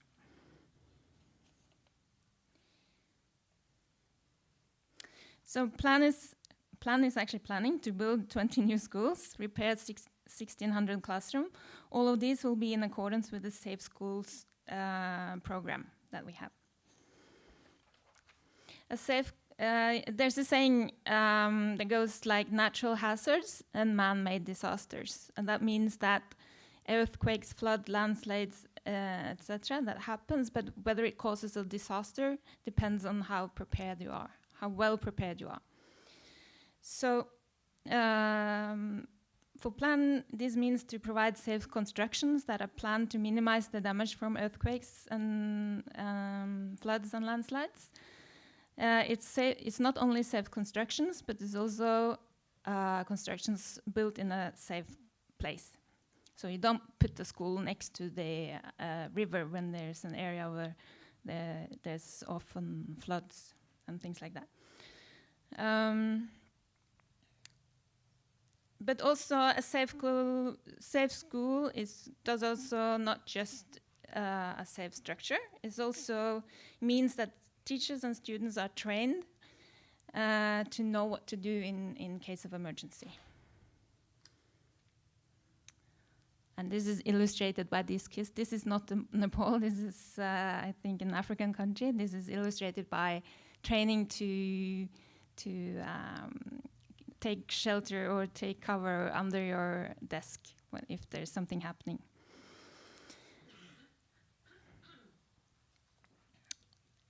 This Safe School program was started before the earthquake, and we had safe schools implemented in 20 villages in some districts, as was also affected by the earthquake. And the project was just begun rolling when the devastating earthquake hit in April 2015. 2 school buildings had been retrofitted to withstand the impact of earthquakes, and both schools demonstrated that they could withstand the impact of earthquake and remain in good condition. Students and teachers could continue the education activities without major disruption, and was the reality of reality of thousands of other children in Nepal. So, to round up, the role of civil society. In Nepal, it's government policy that NGOs must work through local partners. Local networks and civil society organizations were there before and during the earthquake, and they are still there.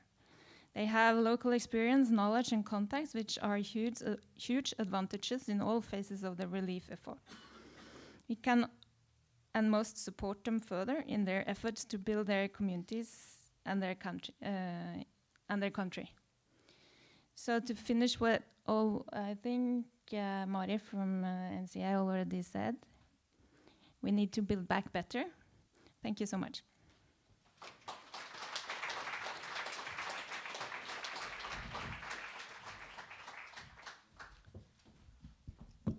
Thank you, Vigdis, and thanks to all 3 speakers for their presentations.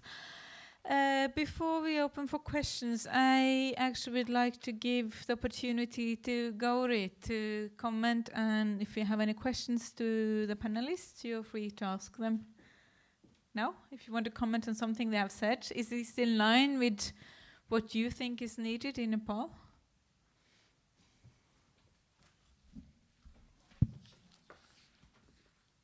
I thank you very much to all 3 speakers.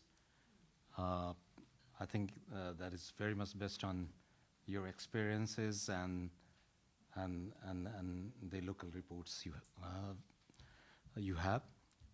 I think all these 3 organizations and many other non-governmental organizations, as I already mentioned to you, that they are the one when government was not prepared. So they are the one who contributed quite a lot, particularly in the recovery stage. You mentioned that trauma counseling, psychosocial counseling. in order to provide the safe environment for children particularly? Well, I think you have also mentioned that, I mean, in the international magazine, there are some reporting about the child trafficking. If the non-governmental organizations were not working properly with the local community, you can expect that the number might be, you know, in a very, very high scale. So quite a lot of organizations nowadays, they are particularly focusing about the child rights, child labor protection, and also how to prevent the child trafficking from that area, because sometimes there are also cases recorded that in the name of charity organization, good people, and providing, you know, in order to offer you some good services, so children were taken out from the villages community and they become the victims later also. So I think, I mean, quite a lot of organizations. I remember that Foto, Save the Children, Plan International, and other organizations, they are working together because they have also developed, you know, because the government of Nepal, in order to work in the local level, district level, they have developed different types of clusters, and child protection is one of the main clusters. So I think, I mean, we've been learning from the experience, but they are doing wonderful work as well. Thank you and congratulate for all of you. Thank you. Do you want to comment on? No? Okay, then I can open up for questions, if there are any. If not, I have. Yeah, we have one in the back.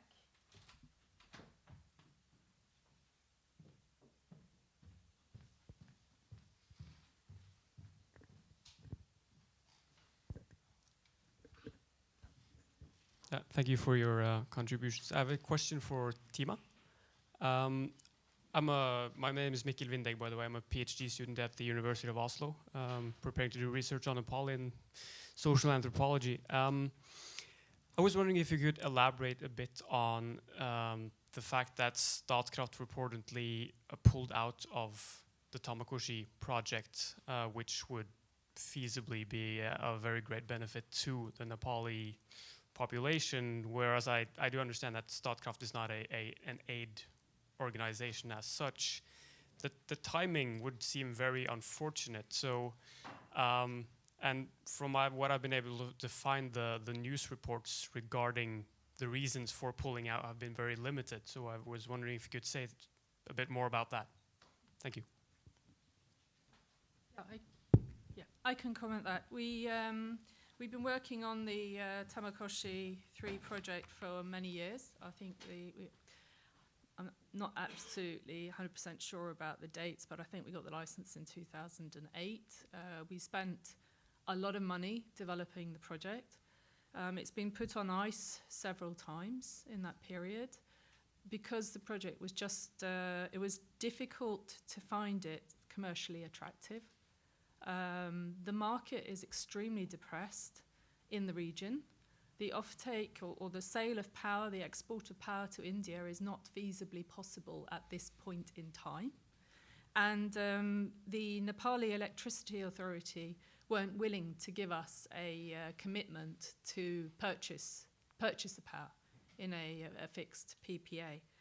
So those factors combined with the factors that I mentioned before, the political regime, which there's a lot of uncertainty, both due to the constitution and how that will affect the regulatory framework in the different states when they're implemented, but also the situation with the blockades, etc., made things very difficult.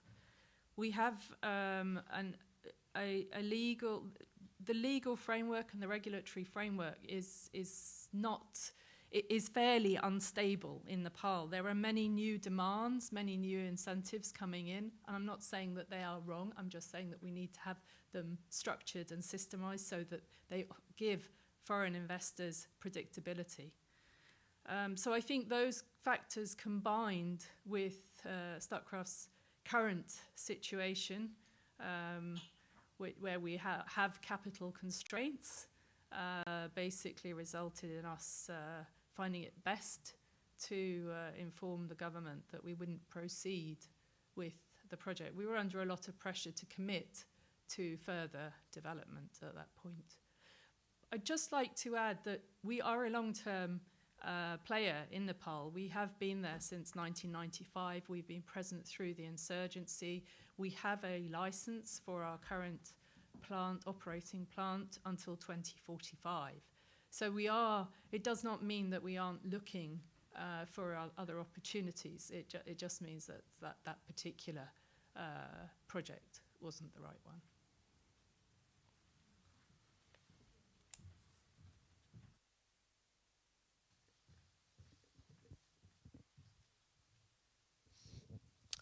I have a question a comment to my Vigdis from Plan.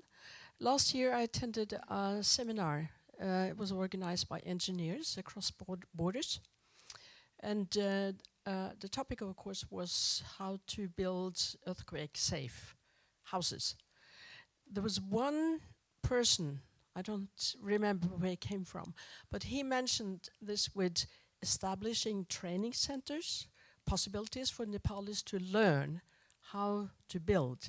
So when you are building, reconstructing schools, have you seen the possibility of combining it with training local people to be competent and to learn this building technique?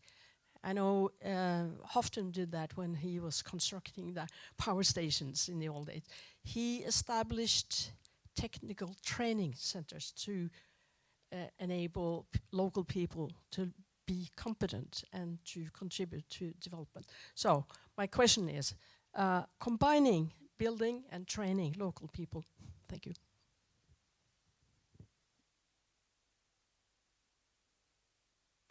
Okay.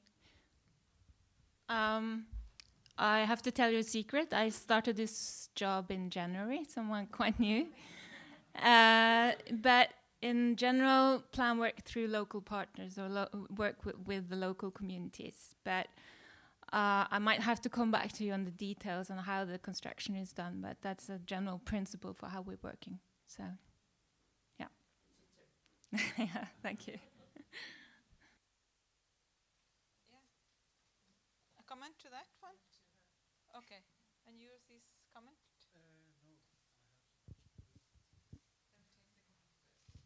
Just a quick comment, and that is that there was a long time when technical institutes weren't very in the development area, but it's on its way again, and I know that Nora does have some grants, and we're actually working both on Kathmandu University, I'm Himal partner, we're working both on Kathmandu University's Technical Training Center and their work to go into the communities, something similar to what you're saying, and also to try to see if we can do something towards, and it's in that level, towards Butwal Technical Institute. So something is coming up and we're looking at it. But as everywhere else, it's quite slow. Thank you. Few points, maybe suggestion or comments or whatever you take it. I think the whole development approach should be action-oriented, not paper and table-oriented. Having said that, some points, more pressure to the governments in relation to earthquake, which Marit from NCA mentioned, I fully agree with you. That should be done. And coming to Plan Norway, civil society organization, one specific point, that is, please do not ignore Amatoli in Nepal. Amatoli means mothers group. They are the best representative of the Nepalese civil society. They are not registered in the Social Welfare Council. They don't show their certificate and so, but they are the real worker in the community. All these nice NGOs having their signboards and good reports, all this, they are completely donor-driven, donor-dependent.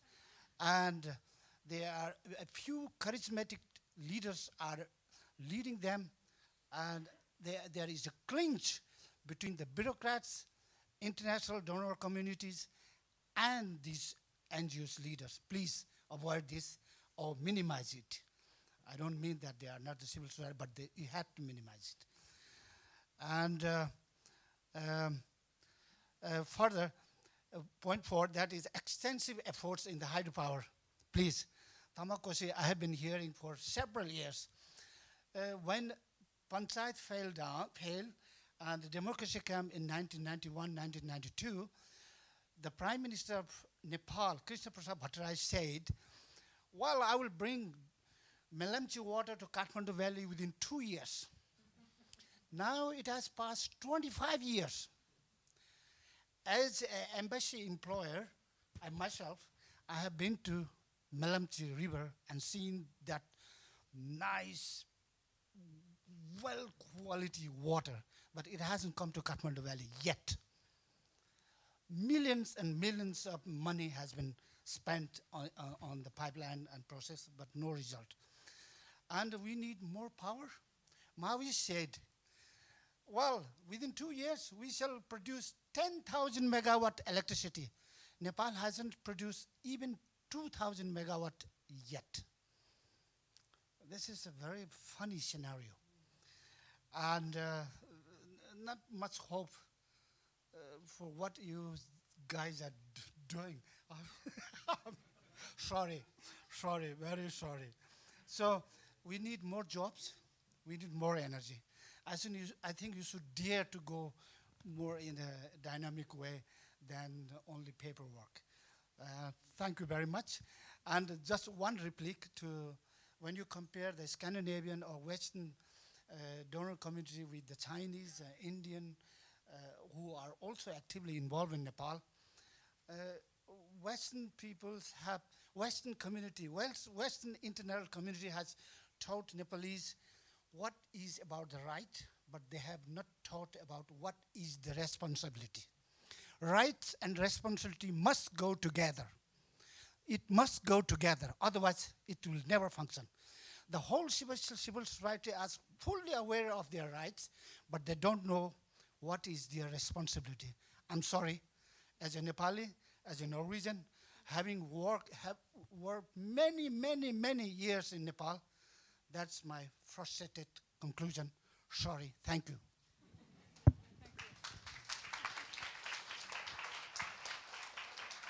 Do you wish to comment on?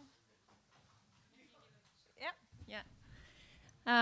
Thank you. I certainly noted down the mothers groups as an important actor to work with in Nepal.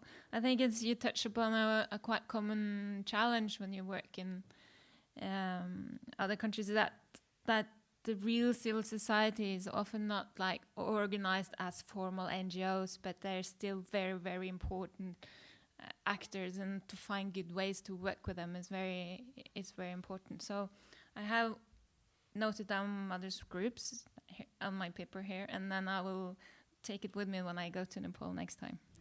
Yeah. Yes, and I have a few questions, so if there's no one in the audience, I could probably start asking some of my questions. And I would actually like to start with you, Tima. You have talked a lot about hydropower. Do you think that's the best option for Nepal, or are there other sources for energy, for clean energy, that you could also explore and that could even be better than hydropower? I think that in Nepal, the wind opportunities are, as far as I know, not that great. There is one region north of Pokhara on the Tibetan Plateau where there are very high wind speeds, but we are lacking a reliable database to provide more information. I mean, not we, but in general, one is lacking. There was a French unit that was installed in 1985, and it operated for 1 day, and wasn't robust enough at that point in time. And there's also the opportunity for solar. I know that the government is looking for 12% of the total energy production to come from wind and solar in a few years, and that both the World Bank and ADB are making provisions to actually install solar capacity. But I think one of the issues with solar, as in India, is the access to land. And that is also an issue in Nepal, where good land is relatively scarce, and the processes are fairly long and difficult. So you're very dependent on the government of Nepal or authorities actually acquiring the land and giving it to developers. And I think it's just important that if you have wind and solar, the opportunity or the potential in Nepal is very definitely hydropower. That will always be the major potential, just because of the geology and the mountainous region. And Nepal has a win-win situation, because India needs energy to balance its wind and solar. So if we get the agreements in place, if we can export the power, this could be a real opportunity for the future. Thank you. Yes? Also add that biogas. Nepal has come far when it comes to biogas. And that's another point. Could be a focus. Good. And I would also ask you, Gauri, and maybe here I would just show my ignorance to Nepal. About Nepal is that in many countries, also when you have investments, especially in hydropower, but also in energy in general, it has caused some conflicts, especially with local communities. And as you also have a long experience in human rights issues, have there been any conflicts so far, and do you foresee that this may be an issue in Nepal if investments in the energy sector is increasing? Well, Nepal has a policy to welcome the foreign investment in energy sector, of course. But whenever these projects are developed, not in a transparent way, because the community participation is the must, because the people have got the generation of the relations with their rivers, with their forestry, and with their mountains. And people are not properly consulted, and national and international contractor, with the support of the government. So whenever you talk about the NGOs, we should also talk about what is the procedures in order to get the project done? What is the relationship between bureaucrats and the business persons? What is the connection between the politicians and these projects? That is also very untransparent. So, whenever we talk about this, the foreign investment, I think many things we are learning from the international organizations about transparency, accountability, all these things. That is very, very important. And that applies to all. That should be applied to all. And at least what I would like to say that, well, maybe that may be the response to the our one of Nepali friends. Well, he said that mothers' organizations, that is called Ama Samuh, they are great.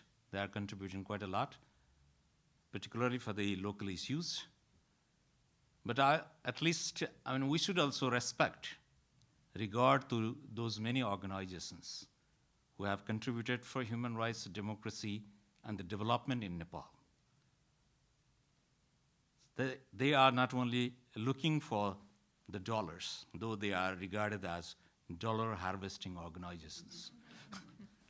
But I think we should be very much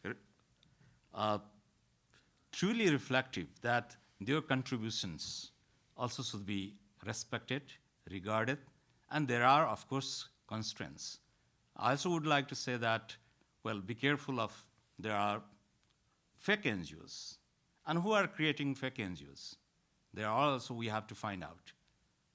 Maybe political leaders are there, maybe bureaucrats are there, maybe those INGOs, and even the people working in the foreign international organizations, these people are also creating fake NGOs.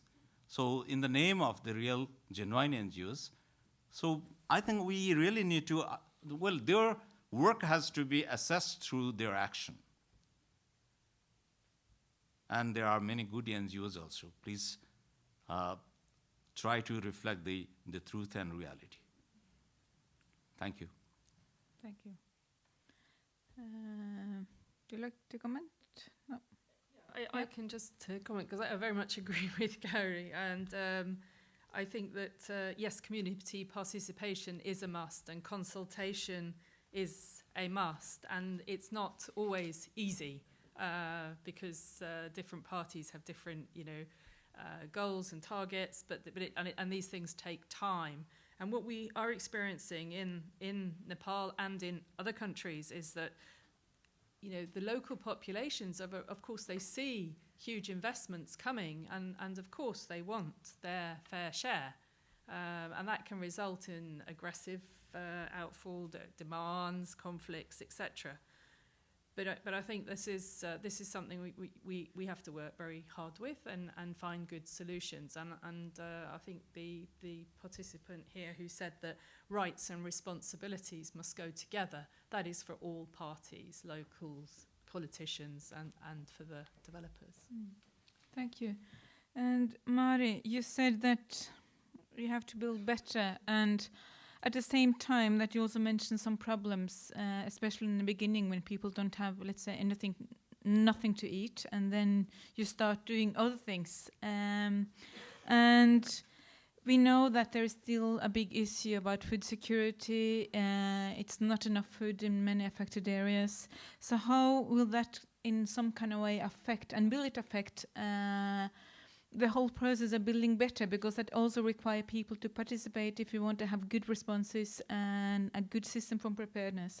So how do you foresee to do this kind of work when you have so many kind of really basic needs that are not covered, and then you work on a very important level, but it's kind of a step above the kind of basic step. So how will you actually try to tackle that one?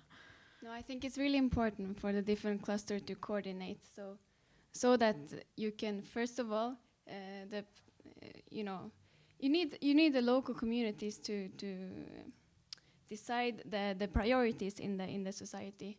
If food is the biggest priority, then you should go for that, and then maybe shelter, and then you get toilets, I guess, and so on.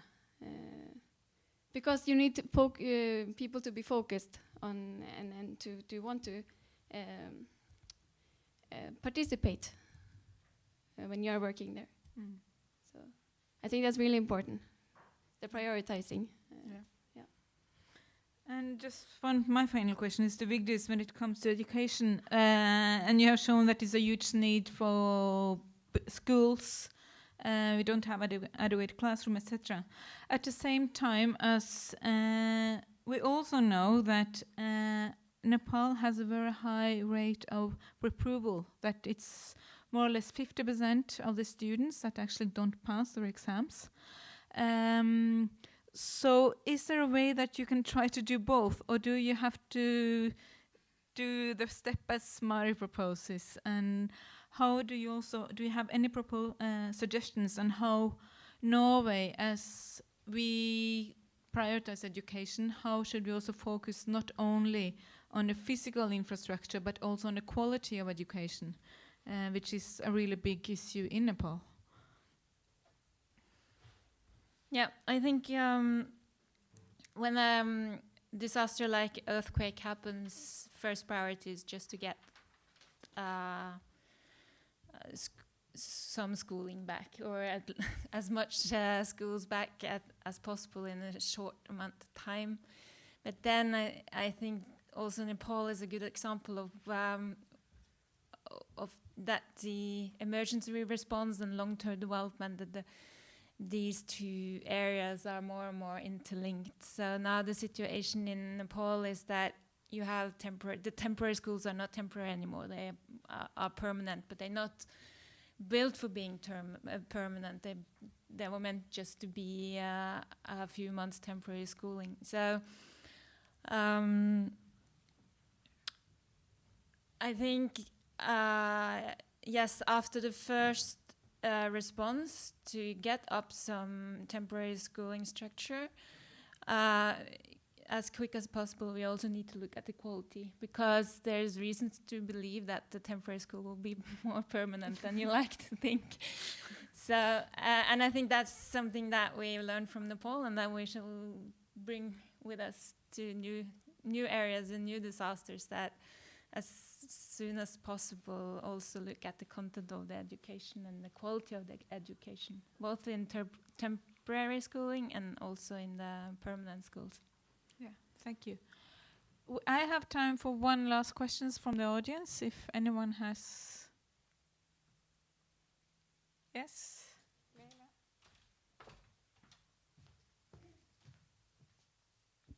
Thank you. My name is Leila Kutlu from the Development Fund. I have one last question, because I like to look a bit forward. So I have one question regarding Nepal as a focus country for Norway. So it's mainly that, I think, because it's about investments and also energy, especially clean energy. So I was wondering, like, in this difficult environment with on those two aspects in particular, how can Norway as an actor go about in Nepal? What should be the first steps? How should one, with all the Norwegian types of actors we have, go about in Nepal to actually have that as a focus area in the future? Perhaps Tima and Gauri could say something about that. Thanks. I can start, then Gauri can pick up the pieces. I think that I think with respect to both investments in clean energy, Norway has a lot to offer on its experience and competence, and that is both within hydropower development and construction, but also on the deregulation of the market in Nepal, which is in the plans and needs to be implemented. And this means that at the moment there is a monopoly with the Nepali Electricity Authority as being the one kind of body for both production, majority of the production that isn't in the private players' hands, but also transmission and distribution.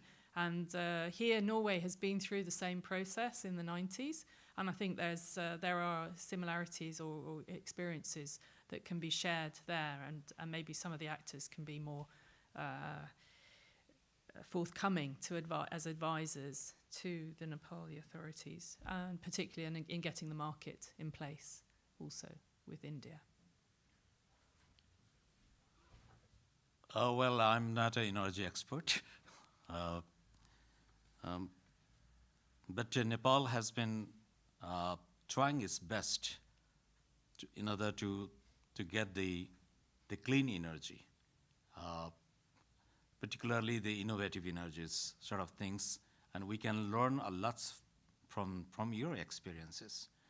Country like Nepal, actually, whenever there is the relationship, like the foreign aid, international supports, actually skill sharing is also very, very important. So it's not only the matter of money. So there are so many areas that the experiences which has been tested in reality And because looking at the history of Norway, you have also gone through many difficult times, like Nepal, and you have proved it that you could, any country in the world which have gone through a difficult time, devastations, so that could improve, that could correct, and that could be proved. And I mean, particularly in this solar energy sort of things, Nepal has been increasingly experiencing that, and government of Nepal has also provided a number of non-governmental organizations are also working together, and the government of Nepal has been also provided the consensus. Sorry, the what is this? The discount rate facilities. So nowadays you can see that in the rural areas as well as in the urban areas, many households are starting taking, using the innovative energies, and that should be focused because Nepal has spent quite a lot of money for petrol, for diesel, and according to the international agreement, by 2050, I mean, the world is going to get the renewable and innovative energies, and this is also high time that instead of investing for more petrol and disease, Nepal could invest more on clean climate energy, I believe, and I think we should go ahead to that process.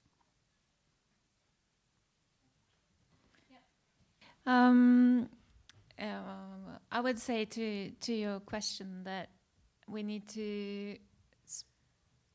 Norway need to take a role in getting the reconstruction and rebuilding of the country to now up to speed, or to speed up, because there's already been a year and very little has happened. But I think now we really need to speed up the reconstruction, and both for the government and for the civil society to be partners in that work and to be critical but also constructive and work together with the government so that we are able to get the buildings back up in and better constructions that can possibly take a new earthquake. There's a monsoon coming in 2 months and a new winter in a half year, so it's really, really important that we get started with construction work. Thank you. Do you have any last comment, Mari? No, it's been said already. So good. Then I think we have a clear recommendation on what we have to do, and I'm quite confident that the commitment and work both from Norway but also in Nepal and in civil society in Nepal will continue, and hopefully also we will be able to make the government move in the right direction. So I would like to thank everyone that in the panel for your presentations and comments and thoughts. It has been really, really useful and also very enlightening for people like me who don't know very much about Nepal. And also like to thank everyone that came, that have been sitting here for throughout the whole session. And before you go, I would also just to remind you that the Non-Resident Nepali Association is going to hold a memorial session outside of Litteraturhuset just after the session, starting at 3:15. And we would also like as many of you to assist that memorial session. After all, we are also here to memorize the victims and the people that were affected by the earthquake last year. So thank you very much and have a nice afternoon. Thank you.